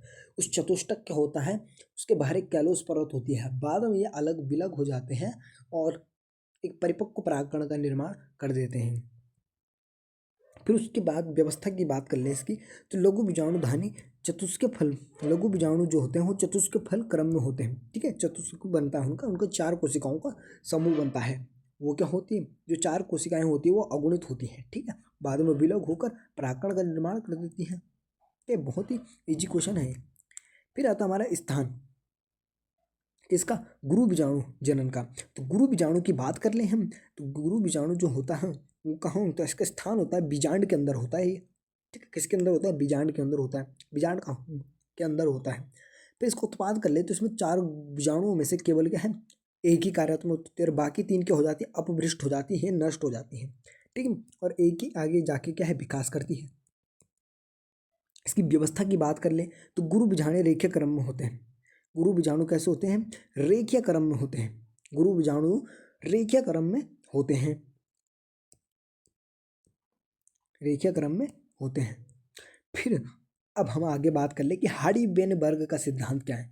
तो हार्डी-वेनबर्ग का सिद्धांत कहता है कि यदि किसी बड़ी यादृच्छिक संभोग वाली आबादी में यदि कोई विकासवादी शक्तियाँ जैसे उत्परिवर्तन, प्रवासन, प्राकृतिक चयन कार्य ना करें तो एलील और जीनोटाइप की आवृत्तियाँ पीढ़ी दर पीढ़ी स्थिर रहती हैं। यह संतुलन p² plus 2pq plus q² is equal to 1।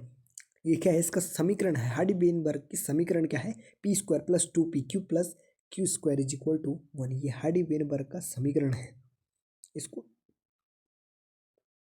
यह संतुलन समीकरण है, ठीक है। फिर आता है वहित मल। ये भी बहुत इंपॉर्टेंट क्वेश्चन है कि वहित मल क्या है, कि वहित मल घरों, उद्योगों, अस्पतालों और अन्य स्थानों से निकलने वाला वह गंदा अपशिष्ट जल होता है जिसमें क्या है, मल मूत्र, रसोई का गंदा पानी और बाहर नालियों में बह रहा गंदा पानी और बारिश का पानी, ठीक है, जो हानिकारक पदार्थों को बहाकर लाता है और क्या करता है, जो जल स्रोतों को क्या करता है, प्रदूषित कर देता है और बड़ी बड़ी बीमारियों का कारण बनता है, जैसे हैजा हो गया, टाइफाइड हो गया, ऐसे रोगों को फैलाता है, ठीक है। फिर हमारा क्या है, वहित मल में क्या होता है, क्योंकि ये 5 नंबर का क्वेश्चन है, ये 3 नंबर का क्वेश्चन है, तो हमें से काफ़ी लेंथी लिखना होगा, यानी कि आधा पेज तो लिखना होगा। तो वहित मल में क्या होता है कि वहित मल में जल क्या होता है, लगभग 90% से अधिक पानी होता है। कार्बनिक पदार्थ, मानव मल, मूत्र, सब्जियों, फलों का कचरा, तेल आदि अकार्बनिक अशुद्धियाँ, नाइट्रेट, फॉस्फेट, धातुएं, पोषक तत्व जैसे नाइट्रोजन और फास्फोरस युक्त पदार्थ होते हैं। सूक्ष्म जीव की बात कर लें तो रोग फैलाने वाले जीवाणु और अन्य सूक्ष्म जीव जैसे टाइफाइड, हैजा के कीटाणु इसमें पाए जाते हैं वहित मल में। वहित मल के नुकसान की बात कर लें तो जल प्रदूषण जैसे नदियों, झीलों और समुद्रों को प्रदूषित कर देता है। रोगों को फैलाने की बात कर लें तो ये हैजा जैसी बीमारियों को फैलाता है, टाइफाइड जैसी बीमारियों को फैलाता है, पेचिस का जैसी बीमारियों को फैलाता है, पीलिया जैसे रोग फैलाता है, जलीय जीवों को नुकसान पहुंचाता है, ऑक्सीजन की कमी हो जाती है, ऑक्सीजन की कमी के कारण क्या हो जाती है, जलीय जीव मर जाते हैं, ठीक है।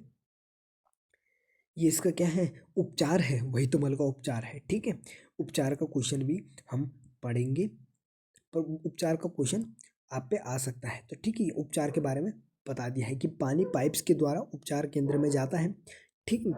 फिर ये प्राथमिक उपचार चरण है, फिर ये माध्यमिक उपचार चरण है, फिर ये अंतिम उपचार चरण है। उसके बाद क्या होता है, फिल्ट्रेट पानी को क्या हम नदी में छोड़ देते हैं, जो साफ पानी हो जाता है उसे हम नदियों में छोड़ देते हैं, ठीक है। फिर आता है कि अनुवांशिक रूपांतरित फसलों के उत्पादन की लाभ व हानि लिखिए। अनुवांशिक रूपांतरित जो फसलें होती हैं उनके लाभों में बढ़ी हुई उपज जैसे कीट प्रतिरोधक फसलें, सूखे और रोग सहिष्णुता और पोषण मूल्य जैसे गोल्ड राइस में वृद्धि शामिल है, जिससे कीटनाशकों और पानी का उपयोग कम होता है, ठीक है। जबकि हानियों में जैसे जैव विविधता का संभावित नुकसान, लाभकारी कीटों पर प्रभाव, एलर्जी की संभावना और किसानों की बीज कंपनियों पर निर्भरता, ठीक है, शामिल है। इनके दीर्घकालिक प्रभावों पर चिंताएं भी हैं। लाभ की बात कर लें, एडवांटेज की बात कर लें तो बड़ी हुई उपज और उत्पादकता। जीएम फसलें जो होती हैं वो अक्सर अधिक पैदावार देती हैं और उनकी उत्पादकता अधिक होती है। कीट और रोग प्रतिरोधक क्षमता, तो ये फसलें जो होती हैं कीटों और बीमारियों के प्रति प्रतिरोधकता होती है, जिससे रासायनिक कीटनाशकों और फफूंदनाशकों की आवश्यकता कम हो जाती है, ठीक है। जो हम अपने खेतों में क्या है रसायनों का उपयोग करते हैं उनको उपयोग हमें नहीं करना पड़ता, ठीक है। जो हमारी आनुवंशिक रूपांतरित फसलें होती हैं उनका भी लाभ बहुत अधिक है, ठीक है। तो अजैविक तनाव सहिष्णुता ये सूखे में जैसे और अत्यधिक गर्म में, अत्यधिक ठंड में, खारेपन खारेपन जैसे प्रतिकूल पर्यावरणीय परिस्थितियों में भी बेहतर प्रदर्शन करती हैं। ठीक है, जैसे बहुत ज़्यादा गर्मी पड़ेगी, बहुत ज़्यादा सर्दी पड़ेगी, उस परिस्थितियों में भी क्या रह जाते हैं, ये अपने आप को ढाल लेते हैं। ठीक है, अब हानियों की बात कर ले, डिसएडवांटेजेस की बात कर ले, तो जैव विविधता का खतरा। जीएम फसलें आनुवांशिक रूपांतरित फसलें से अन्य प्राकृतिक जीवों और आनुवांशिक विविधता को खतरा हो सकता है। ठीक है, ऐसे जैसे कोई कीट आ गया, उसने आनुवांशिक रूपांतरित फसलों को नुकसान पहुंचाने के चक्कर में खुद ही को नुकसान पहुंचा दी, तो उन कीटों की पैदावार क्या है, कम हो जाएगी, है ना। उनकी संख्या क्या है, उन क्षेत्रों में कम हो जाएगी, कुछ कुछ वर्षों बाद उन कीटों की क्या है, कमी हो जाएगी। ठीक है, और एलर्जी और स्वास्थ्य संबंधी चिंताएं, जैसे कुछ लोगों को आनुवांशिक रूपांतरित फसलें खाद्य पदार्थों से एलर्जी हो सकती है ना। और जैसे नॉर्मल फसलें होती हैं, खाद्य पदार्थ होते हैं, वो क्या है, उनसे कोई नुकसान नहीं होता है। उनसे नुकसान तभी हो सकता है जब यानी कि उनमें कोई रोग हो। ठीक है, तो जो आनुवांशिक रूपांतरित फसलों से किसी को एलर्जी हो सकती है और उन्हें दीर्घकालिक स्वास्थ्य प्रभावों को पूरी तरह से अध्ययन नहीं किया जा सकता है। प्रतिरोधक कीटों का विकार, नियंत्रित उपयोग से कीट इन फसलों के प्रति प्रतिरोधक हो सकते हैं, जिससे फिर से रसायनों की आवश्यकता पड़ सकती है। अब क्या हो सकता है कि कीट क्या कर सकता है कि इनके प्रतिरोधक कीट क्या कर सकता है, इन फसलों के प्रति प्रतिरोधक भी हो सकता है, यानी कि कीट क्या है, इनको खा रहा है, तो क्या उसको खाता खाता खाता क्या उसको उसकी आदत पड़ जाएगी, यानी कि उसके प्रतिरोधी हो जाएगा। ठीक है, उसको अपने आप में ढाल लेगा, उसको उस खाने को। ठीक है, तो जिससे क्या है, फिर से रसायनों की आवश्यकता पड़ जाएगी। तो ये इसके कुछ डिसएडवांटेजेस भी हैं। फिर हमारा पांचवा क्वेश्चन आता है कि फल मक्खी का वैज्ञानिक नाम लिखिए। मॉर्गन ने अपने प्रयोग के लिए फल मक्खियों के साथ काम करना क्यों पसंद किया। फल मक्खी का वैज्ञानिक नाम क्या है, फल मक्खी का वैज्ञानिक नाम है ड्रोसोफिला मेलानोगास्टर। ठीक है, इसको जो टी.एच. मॉर्गन थे उसे क्या कहते हैं, टी.एच. मॉर्गन जी जो थे वो कहते फादर ऑफ मॉडर्न जेनेटिक्स थे। इन्होंने क्या फल मक्खी पर रिसर्च किया। जो फल मक्खी का वैज्ञानिक नाम क्या होता है, ड्रोसोफिला मेलानोगास्टर। फल मक्खी ही क्यों, क्योंकि प्रयोगशाला में सरल कृत्रिम माध्यमों पर रखा जा सकता था। ठीक है, ये अपना पूरा जीवन चक्र जो है वो 2 सप्ताह में पूरा कर सकती थी, और इनमें एकल मैथुन से विशाल संख्या में संतति मक्खियों का उत्पादन संभव था। साथ ही लिंगों का विभिन्न स्पष्ट था, मादा जो होती है वो बड़ी होती है और जो नर होता है वो छोटा होता है। वंशावली विश्लेषण क्या है, ऐसा विश्लेषण किस प्रकार उपयोगी हो सकता है। वंशावली विश्लेषण यानी कि पेडिग्री एनालिसिस, पेडिग्री एनालिसिस का क्वेश्चन भी आता है। ठीक है, उसका पेडिग्री बनाने के लिए भी आती है। ठीक है, तो पेडिग्री एनालिसिस एक आरेख विधि है। ठीक है, आरेख से दर्शाते हैं इसे पूरा, जो किसी परिवार के सदस्यों के बीच आनुवांशिक लक्षणों जैसे रोग या गुण की वंशागति पीढ़ी दर पीढ़ी हस्तांतरण का अध्ययन करती है, और यह समझने में मदद करती है कि कोई विशेष लक्षण परिवार में कैसे आगे बढ़ता है, जिससे आनुवांशिक रोगों के जोखिम का पता लगाने और परामर्श देने में मदद मिलती है, खासकर विवाह से पहले, ताकि जन्म लेने वाले बच्चों में होने वाले संभावित विकृतियों को रोका जा सके। फिर आता है कि पराग नली को दर्शाते हुए स्त्री के सिर का अनुलंब काट, ये प्रश्न 7वां। ठीक है, तो परागकण यहाँ पे आ गया। ठीक है, तो इसमें अंकुरण हुआ, ये पाइप, इसकी पाइप जा रही है, पराग नली जा रही है, पराग नली का है, इसकी क्या है, बीजाणु में के अंदर भ्रूण में होते हुए जा रही है। तो ये परागकण है, ये इसकी पराग नली है जो पत्रिका से होकर अंदर जा रही है अंडाशय में। फिर ये मादा युग्मक से जाकर संलयन हो रहा है इनके परागकणों, इनके नर युग्मकों का। ठीक है, फिर आता है ऑटो क्वेश्चन के ट्रांसजेनिक पादपों के महत्व पर टिप्पणी। अनेस फसली पादपों में दूसरे पादपों से जीवाणु से कीटों से उनकी जीनों को हम विदेशी जीन कहते हैं स्थानांतरित करके वैज्ञानिकों ने इच्छित लक्षणों का समावेश कर दिया है। इन लक्षणों में मुख्य सहनशीलता, कीटों के प्रति सहनशील, विषाणु से संरक्षण, संचायक प्रोटीन की मात्रा एवं गुणवत्ता में सुधार और प्रकाश नियंत्रित जीन। फसली पादपों में वैज्ञानिकों ने मक्का, आलू, कपास आदि में ट्रांसजेनिक तकनीक द्वारा अत्यधिक उत्पादन एवं कीटों के प्रति सहनशीलता विकसित कर ली है, जिन क्रांति ने आज तहलका मचा रखा है। बाजार में ताजे फल व सब्जी के रंगत सभी को आकर्षित करते हैं। ये सभी ट्रांसजेनिक प्रजातियां हैं जिनमें कोट, जंतु आदि के जीन्स ट्रांसप्लांट प्लांट किए जा चुके हैं। ठीक। लैमार्कवाद या उपार्जित लक्षण कोर सिद्धांत। लैमार्कवाद जीव अपने जीवन काल में पर्यावरण के अनुसार जो लक्षण जैसे अंगों का उपयोग या दुरुपयोग अर्जित करते हैं वे अगली पीढ़ियों में स्थानांतरित हो जाते हैं, जिससे धीरे धीरे नई प्रजातियां बनती हैं, जैसे जिराफ की गर्दन का लंबा होना। हालांकि यह सिद्धांत आधुनिक आनुवांशिक द्वारा अस्वीकृत कर दिया गया है। तो लैमार्कवाद का कहना क्या है कि जो जिराफ थे पहले के समय में क्या था कि हमारे जो धरती थी उस पर ही क्या थे, पौधे छोटे छोटे थे और जमीन पर क्या थी, खूब उर्वरकता थी, खूब पेड़ पौधे थे, झाड़ियाँ थी। ठीक है। तो पहले के समय में लंबे लंबे पेड़ नहीं हुआ करते थे, छोटी छोटी झाड़ियाँ ही आसपास में हुआ करती थी। तो जिराफ की गर्दन क्या है उस समय छोटी थी। ठीक है। क्योंकि जो पौधे थे वो छोटे छोटे थे। ठीक है। जमीन पर आसानी से मिल जाते थे।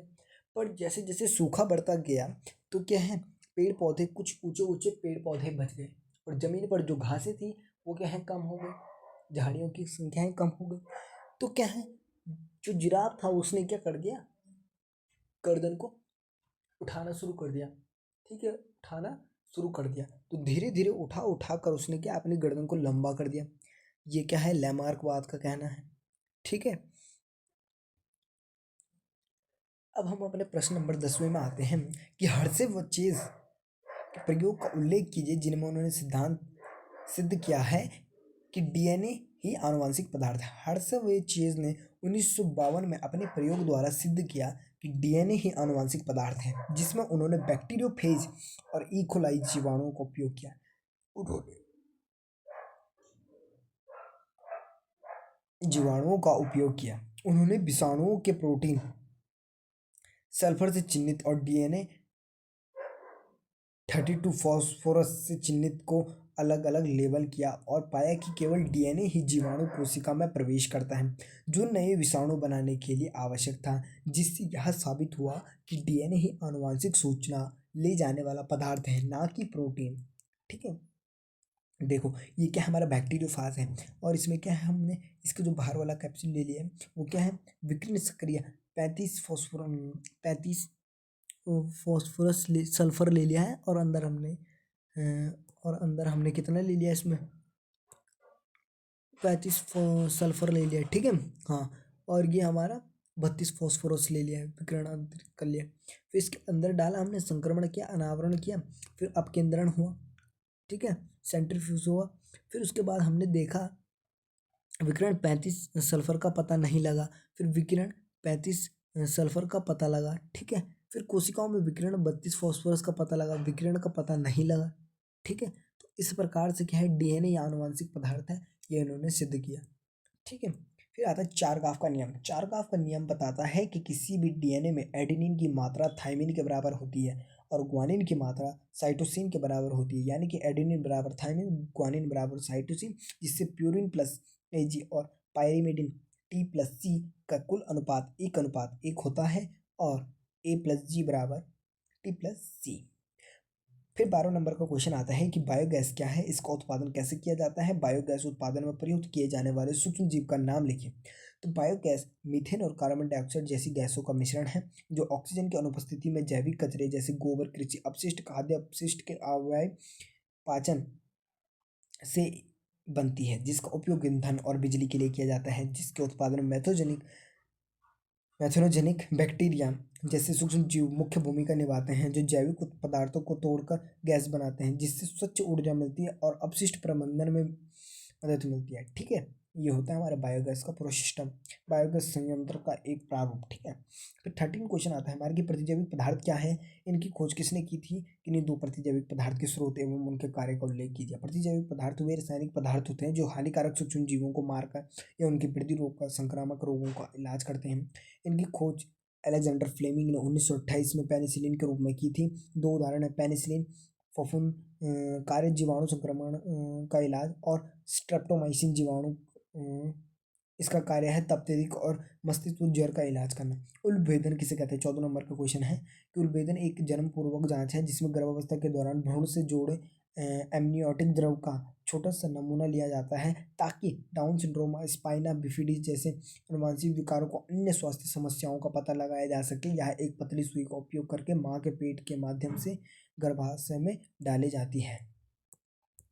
फिर आता है हमारा 15 नंबर का क्वेश्चन कि डीएनए पॉलीमरेज व आरएनए पॉलीमरेज में विभेद कीजिए। डीएनए पॉलीमरेज क्या होता है? डीएनए की प्रतिकृति के लिए जिम्मेदार है, जो डीएनए टेम्पलेट से नया डबल स्ट्रैंड डीएनए बनाता है, जबकि आरएनए पॉलीमरेज जीन अभिव्यक्ति के दौरान डीएनए टेम्पलेट से सिंगल स्ट्रैंड आरएनए बनाता है। मुख्य अंतर या कार्य बता दें तो जो प्रतिकृति बनाम यानी कि अनुलेखन है, वो उत्पाद क्या होता है? डीएनए डबल स्टैंडर्ड डीएनए बनाम सिंगल स्टैंडर्ड होता है और स्टैंड आरएनए होता है। और प्राइमर की आवश्यकता, डीएनए पॉलीमरेज को प्राइमर चाहिए, आरएनए पॉलीमरेज को नहीं चाहिए। सहभोजिता, सहपारिकता और परिजीविता क्या है? सहभोजिता क्या है कि एक जीव को लाभ होता है जबकि दूसरे जीव को न लाभ होता है और ना ही हानि पहुंचती। जैसे उदाहरण, आम के पेड़ पर उगने वाला आर्किड, जो पौधे से जो जो आम के पेड़ से पोषण और सहारा लेता है, और लेकिन पेड़ को कोई फर्क नहीं पड़ता, ना उसे लाभ होता है और ना ही हानि होती है। ठीक है। सहपारिकता, इसमें परिभाषा है कि दोनों जीवों को इस पारस्परिक क्रिया से लाभ होता है। जैसे लाइकेन, शैवाल, जहाँ शैवाल भोजन बनाते हैं और कवक पानी व खनिज प्रदान करता है और दोनों को फायदा होता है। यानी कि जो लाइकेन है वो क्या होता है? फंगस एंड एल्गी का क्या होता है? सिम्बायोटिक एसोसिएशन होता है। ठीक है, जिससे दोनों को क्या होता है? लाभ प्राप्त होता है, यानी कि बेनिफिट्स मिलते हैं दोनों को। ठीक है। परजीविता क्या होता है कि परिभाषा, एक जीव को लाभ होता है जबकि दूसरे को हानि होती है। जैसे मनुष्य के शरीर में रहने वाला यकृत प्रणाम यानी कि लिवर फ्लू, जो मनुष्य से पोषण प्राप्त करता है और उसे नुकसान पहुंचाता है। ठीक है। 17 क्वेश्चन आता है कि लघु बीजाणुधानी तथा गुरु बीजाणुधानी के अंतर स्पष्ट कीजिए। अब देखो, ये जो सारे क्वेश्चन है बहुत इंपॉर्टेंट क्वेश्चन है, ये पक्का 100% आपके बोर्ड एग्जाम में आएंगे। लघु बीजाणुधानी तथा गुरु बीजाणुधानी में अंतर स्पष्ट कीजिए। तो लघु बीजाणुधानी या गुरु बीजाणुधानी में अंतर स्पष्ट करेंगे। तो लघु बीजाणुधानी जो होती है वो पुंकेसर के परागकोश में विकसित होती है और इनका विकास परागकोश के चारों कोनों पर होता है। ठीक है। और जो लघु बीजाणुधानी होती है वो चारों ओर से बाह्य त्वचा, अंतस्तर, मध्य स्तर तथा टैपेटम से घिरी होती है। अनेक लघु बीजाणु मात्र कोशिकाओं से अर्धसूत्री विभाजन द्वारा असंख्य लघु बीजाणु बनते हैं। लघु बीजाणु रेखीय चतुष्टक टी आकार में अथवा क्रॉसित चतुष्क के रूप में व्यवस्थित होते हैं। लघु बीजाणु जो होते हैं परागकोश के स्फुटन में मुक्त हो जाते हैं। ठीक है। और ये पौधों के नर युग्मकोद भिद होते हैं, इसमें नर युग्मक बनते हैं। ठीक। फिर आते हैं गुरु बीजाणुधानी में। तो गुरु बीजाणुधानी अंडक के अंडाशय में जरायु से विकसित होते हैं, इनमें सामान्यतः बीजांड कहते हैं। गुरु बीजाणुधानी चारों ओर से बाह्य तथा अंतः व्यावरण से घिरे होते हैं।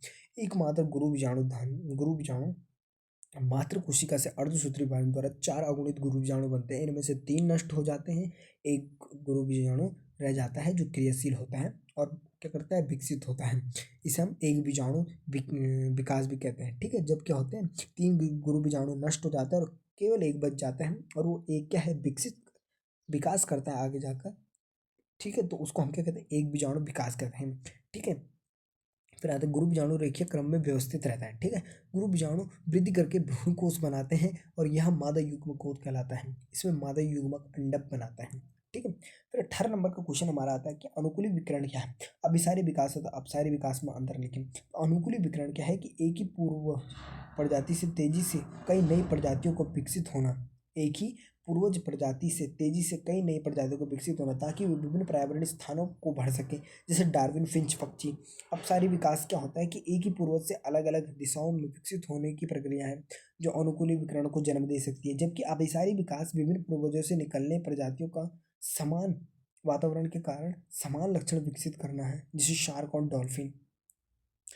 20वें नंबर का क्वेश्चन आता है कि समयुग्मजी और विषमयुग्मजी को उदाहरण सहित समझाइए। तो समयुग्मजी वह जीव होता है जिसमें क्या है, किसी गुण के लिए दोनों जीन समान होते हैं, जबकि विषमयुग्मजी वह जीव होता है जिसमें दोनों एलील भिन्न होते हैं। उदाहरण के लिए मटर के पौधे में शुद्ध लंबा जैसे कैपिटल टी समयुग्मी है। शुद्ध बौना पौधा है जैसे स्मॉल टी भी समयुग्मजी है।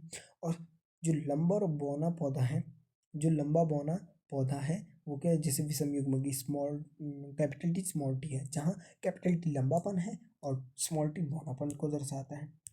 फिर आता है 21वें नंबर का क्वेश्चन कि जैव विविधता क्या है, इसके प्रमुख घटकों को संक्षिप्त इसके प्रमुख घटकों का संक्षिप्त उल्लेख कीजिए। तो जैव विविधता पृथ्वी पर पाई जाने वाली जीवन की विभिन्नता है, जिसमें सभी जीव सूक्ष्म जीवों से लेकर पौधों और जानवरों तक और उनके बीच व उनके पारिस्थितिक तंत्रों जैसे जंगल और नदियों में पाई जाने वाली विविधता शामिल है। इसके 3 प्रमुख घटक हैं: आनुवंशिक विविधता, प्रजाति विविधता और पारिस्थितिक विविधता, पारिस्थितिक तंत्र विविधता। ठीक है, तो आनुवंशिक विविधता क्या होती है कि एक ही प्रजाति के जीनों में अंतर हो जाता है। प्रजाति विविधता को हम क्या कहते हैं, जैविक विविधता भी कह सकते हैं, जीव विविधता। ठीक है, क्योंकि एक ही क्षेत्र में रहने वाले अलग अलग जीवों के समूह को, अलग अलग जीवों के प्रकार को हम क्या कहते हैं, जैविक विविधता, जीव विविधता कहते हैं, जैविक विविधता या जीव विविधता कहते हैं। और पारिस्थितिक तंत्र कहते हैं कि विभिन्न आवासों या पारिस्थितिक तंत्रों की विविधता। जैव विविधता के प्रमुख घटक क्या होते हैं कि आनुवंशिक विविधता, यह किसी एक प्रजाति के सदस्यों के बीच जीनों में पाई जाने वाली विविधता, जैसे मनुष्य में त्वचा के रंग या आंखों के रंग में अंतर। यह विविधता प्रजातियों को बदलती परिस्थितियों के अनुकूल बनाने और रोगों से लड़ने में मदद करती है। प्रजाति किसी क्षेत्र में पाए जाने वाले विभिन्न प्रकार की प्रजातियों से विभिन्न प्रकार के पेड़, पक्षी, कीट, जानवर की संख्या और उनकी प्रचुरता को प्रजाति विविधता कहते हैं। पारिस्थितिक तंत्र विविधता, यह पृथ्वी पर विभिन्न प्रकार के आवासों जैसे जंगल, रेगिस्तान, पहाड़, नदियां, झीलें और प्रवाल भित्तियों की विविधता है। प्रत्येक पारिस्थितिक तंत्र में विशिष्ट जीव और उनके बीच जटिल अंतःक्रियाएं होती हैं।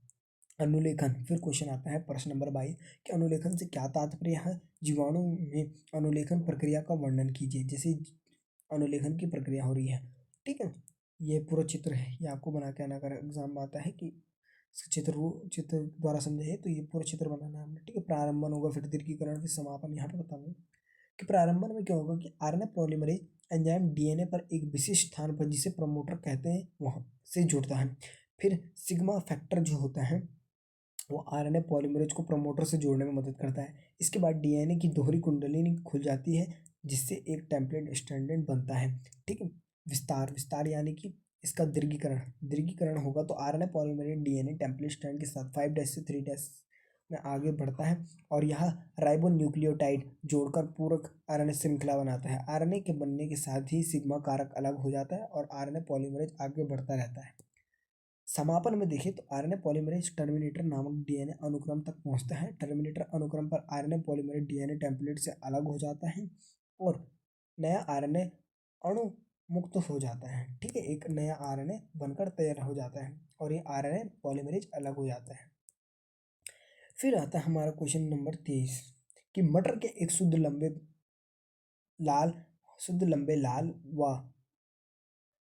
लंबे लाल पुष्प वाले पौधे का संकरण शुद्ध नाटे व सफेद पुष्प वाले पौधे से कराया गया तो F1 व F2 पीढ़ी में किस प्रकार के पौधे प्राप्त होंगे, रेखा चित्र द्वारा समझाए। तो हमने इनका संकरण करा दिया, इनका एक युग्मन ले लिया, एक इसका ले लिया R, एक इसका ले लिया कैपिटल स्मॉल r, तो हमें क्या गुलाबी प्राप्त हुए, सारे गुलाबी प्राप्त हुए F1 पीढ़ी में।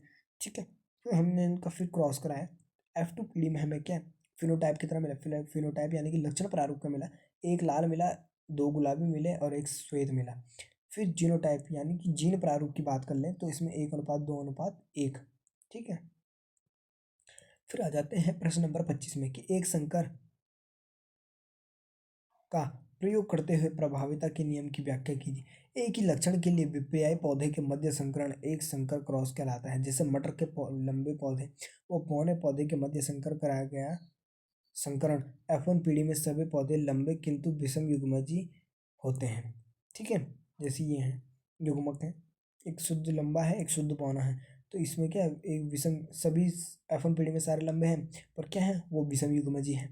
ठीक है, फिर इनका संकरण कराया गया F2 पीढ़ी में, तो हमें क्या 3 बौने प्राप्त हुए, 3 लंबा प्राप्त हुए और 1 बौना प्राप्त हुए।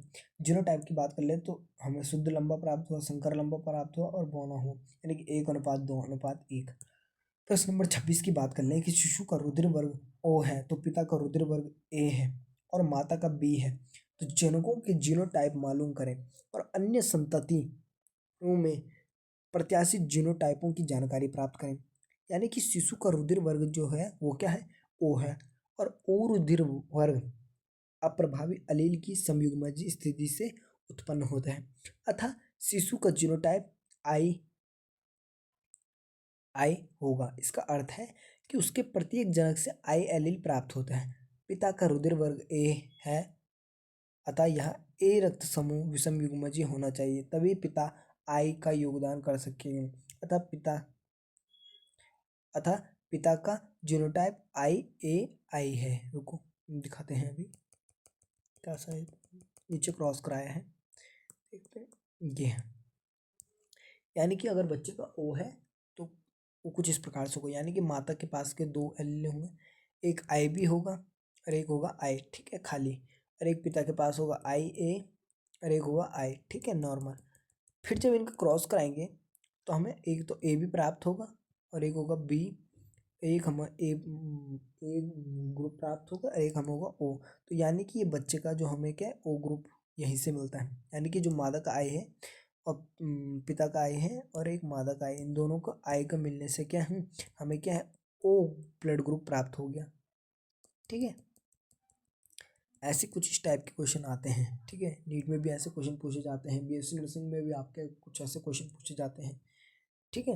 अन्य बच्चों के रक्त समूह होंगे ए बी समूह 25% ए समूह, 25% बी समूह, 25% ओ समूह, 25%, ठीक है। एक स्त्री जिसका रक्त समूह ओ है उसने एक पुरुष जिनका रक्त समूह ए बी है से विवाह किया, तो उनकी भावी संतानों में कौन से रक्त समूह हो सकते हैं? तो उनकी भावी संतानों में कौन से रक्त समूह होंगे? तो देखिए ये है जो हमारा मैन है उसमें क्या आई ए और आई बी है, और जो हमारा मादा है उसमें क्या है ओ है, यानी कि उसमें दोनों आई आई होंगे, ठीक है। तो जब दोनों को मिलाएंगे तो हमें क्या है 50% तो ए ब्लड ग्रुप मिलेगा और 50% हमें बी ब्लड ग्रुप मिलेगा, ठीक है। फिर प्रश्न नंबर 28 में आ जाते हैं कि आनुवांशिक रूपांतरित जीवों का उपयोग। आनुवांशिक रूपांतरित जीवों का उपयोग मुख्य रूप से कृषि, कीट प्रतिरोधक और सूखा सहिष्णु फसलें, बेहतर पोषण, चिकित्सा और दवाओं और टीकों का उत्पादन और पर्यावरण जैव निम्नीकरणीय प्लास्टिक का निर्माण में होता है, जिससे खाद्य सुरक्षा बढ़ती है, रासायनिक निर्भरता कम होती है और बेहतर गुणवत्ता वाले उत्पाद मिलते हैं। लेकिन इसके नैतिक और पर्यावरणीय प्रभावों पर भी विचार किया जाता है। प्रश्न नंबर 29 पे आते हैं कि मेंडेलिय विकार क्या है। तो मेंडेलिय विकारों का संक्षिप्त में किन्हीं दो मेंडेलिय विकारों को संक्षिप्त में वर्णन कीजिए। ये वे विकार हैं जो किसी एक जीन में होने वाले बदलाव के कारण होते हैं। ये अक्सर जन्म से ही होते हैं और इन्हें वंशावली विश्लेषण के माध्यम से समझा जा सकता है कि ये परिवार में कैसे आगे बढ़ते हैं। ऑटोसोमल रिसेसिव यानी अलिंगी सूत्रीय अप्रभावी विकार क्या होता है? ये तब होते हैं जब व्यक्ति को उस जीन की दोनों प्रतियां माता और पिता दोनों से प्राप्त होती हैं। उदाहरण जैसे सिकल सेल एनीमिया, लाल रक्त कोशिकाओं के आकार में बदलाव जिससे ऑक्सीजन ले जाने की क्षमता हो जाती है। जो लाल रक्त कोशिकाएं होती है सिकल सेल एनीमिया में वो क्या हो जाती है कॉनकेव से बदल कर क्या हो जाती है हंसियाकार में हो जाती है। सिटिक फाइब्रोसिस फेफड़ों और पाचन तंत्र को प्रभावित करने वाला विकार है। थैलेसीमिया हीमोग्लोबिन उत्पादन में कमी से होने वाला एनीमिया, ठीक है। और हमारा हीमोफीलिया रक्त के थक्के न जमने की समस्या, ठीक है, जिससे अत्यधिक रक्तस्राव होता है, ठीक है। कलर ब्लाइंडनेस वर्णांतर रंगों को पहचानने में कठिनाई। पीसीआर पॉलीमरेज चेन रिएक्शन, ठीक है, ये होता है हमारा पीसीआर, ठीक है। ये भी आ सकता है आपके क्वेश्चन एग्जाम में। इसमें क्या होता है देखो द्विकुंडलीय डीएनए है, इसका पहले निष्क्रियण होगा, इसका क्या होगा निष्क्रियण होगा, ठीक है, निष्क्रियण होगा। फिर इसका तापनशील होगा, तापनशील के कारण क्या होगा ये दोनों अलग हो जाएंगे, दोनों स्टैंड के हो जाएंगे, अलग हो जाएंगे। फिर होगा डीएनए पॉलीमरेज और डीएनए न्यूक्लियोटाइड्स, ठीक है। फिर ये क्या अपने अपने न्यूक्लियोटाइड्स बना देंगे और दो स्टैंड्स का अलग अलग डीएनए का निर्माण कर लेंगे, प्रसार होगा, ठीक है। फिर प्रवर्धित यानी कि दोनों अलग अलग स्टैंड्स हमारे बन जाएंगे, ठीक है। एक स्टैंड के साथ दूसरा स्टैंड अपने आप उसके साथ खुद के न्यूक्लियोटाइड जुड़ जुड़ के क्या है एक नए स्टैंड का निर्माण कर देगा, जिससे एक नए डीएनए का निर्माण हो जाता है। प्रश्न नंबर 31 क्या है कि आवर्ती बीज पौधों में गुरु बीजाणु मात्र कोशिका से परिपक्व भ्रूण कोष के विकास का सचित्र वर्णन कीजिए, ठीक है। पहले ऐसे बनता है, पहले ऐसे छोटा सा होता है, फिर इस पर सस्पेंसर सेल बनते हैं, एम्ब्रियोन सेल बनते हैं, ठीक है। फिर ये इसमें सस्पेंसर हाइपोफाइसिस बनता है फिर, ठीक है। तो कुछ इस प्रकार से होता है, इसको आप एग्जाम बनाकर आ सकते हैं। फिर आता है पुष्प पादपों में लघु बीजाणु जनन का सचित्र वर्णन कीजिए। ये क्या होता है, लघु बीजाणु धानी मात्र कोशिका होती है, ठीक है, जिनमें अर्धसूत्री प्रथम होता है। अर्धसूत्री प्रथम बन होने के कारण ये दो भागों में विभाजित हो जाती है। फिर अर्धसूत्री द्वितीय होता है, फिर ये चार हो जाते हैं, फिर लघु बीजाणु चतुष्टक बनता है। लघु बीजाणु धानी चतुष्टक बनने के बाद इनमें क्या है, ये बाहर हो जाता है, यानी कि विलग हो जाते हैं और परागकण का निर्माण हो जाता है। प्रश्न नंबर 33 है कि तीन मुख्य प्रकार के पारिस्थितिक पिरामिड है। संख्या का पिरामिड जो पोषक स्तरों पर जीवों की संख्या बताता है। जैव भार यानी कि बायोमास का पिरामिड है जो प्रत्येक स्तर पर जीवों के कुल द्रव्यमान को दर्शाता है। और ऊर्जा का पिरामिड, ये हमारा संख्या का पिरामिड। पहले उत्पादक आएंगे, फिर प्राथमिक उपभोक्ता आएंगे, फिर हमारा द्वितीय उपभोक्ता आएंगे, फिर हमारा उच्च उपभोक्ता आएंगे, फिर आता है हमारा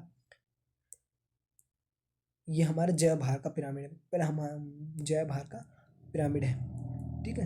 ये हमारे जय भार का पिरामिड, फिर उत्पादक आएंगे, फिर प्राथमिक उपभोक्ता आएंगे, फिर द्वितीय उपभोक्ता आएंगे, फिर हमारे तृतीय उपभोक्ता आएंगे, ठीक है। तो ये प्रथम पोषण स्तर, ये दूसरा पोषण स्तर, तीसरा पोषण स्तर, ये चौथा पोषण स्तर, ठीक है, जय भार के हिसाब से होता है, ठीक है। पहले 10 किलो, फिर 50 किलो सांप, 100 किलो चूहे, 900 किलो घास, ऐसे कुछ इस प्रकार से होगा। ये होता है ऊर्जा का पिरामिड। ऊर्जा का पिरामिड हमेशा सीधा होता है, ठीक है, ये देख लो। ऊर्जा का पिरामिड कुछ इस प्रकार से होता है। ऊर्जा का पिरामिड हमेशा सीधा होता है क्योंकि ऊर्जा का प्रभाव उत्पादकों से उपभोक्ताओं की ओर एक दिशा होता है और प्रत्येक पोषण स्तर पर ऊर्जा का ह्रास होता है, जिससे निचले स्तरों पर सबसे अधिक ऊर्जा और शीर्ष स्तरों पर सबसे कम ऊर्जा होती है। प्रश्न नंबर 14, पारिस्थितिक तंत्र को परिभाषित करते हुए इसके विभिन्न घटकों को वर्णन कीजिए। एक पारिस्थितिक तंत्र किसी विशेष क्षेत्र के सभी जीवों, पौधे, जंतु, सूक्ष्म जीवों और उनके भौतिक वातावरण, मिट्टी, जल, वायु, प्रकाश, तापमान के बीच की अंतःक्रियाओं को का एक जटिल समूह है जो ऊर्जा और पदार्थों के आदान प्रदान के माध्यम से एक आत्मनिर्भर इकाई के रूप में कार्य करता है। पारिस्थितिक तंत्र के घटक, इसके दो प्रमुख घटक हैं। एक जैविक घटक होता है और एक होता है हमारा जैविक घटक, ठीक है। ये पारिस्थितिक सभी के जिन होता है अपनी भूमिका आधार पर तीन श्रेणियों में बांटते हैं। उत्पादक हरे पौधे और कुछ शैवाल जो सूर्य के प्रकाश से अपना भोजन बनाते हैं और ये ऊर्जा स्रोत होते हैं। फिर आता है उपभोक्ता, ये अपना भोजन स्वयं नहीं बनाते बल्कि उत्पादकों या अन्य उपभोक्ताओं को खाकर ऊर्जा प्राप्त करते हैं। प्राथमिक उपभोक्ता जो पौधों को खाते हैं जैसे गाय, हिरण, भैंस, ठीक है, बकरी।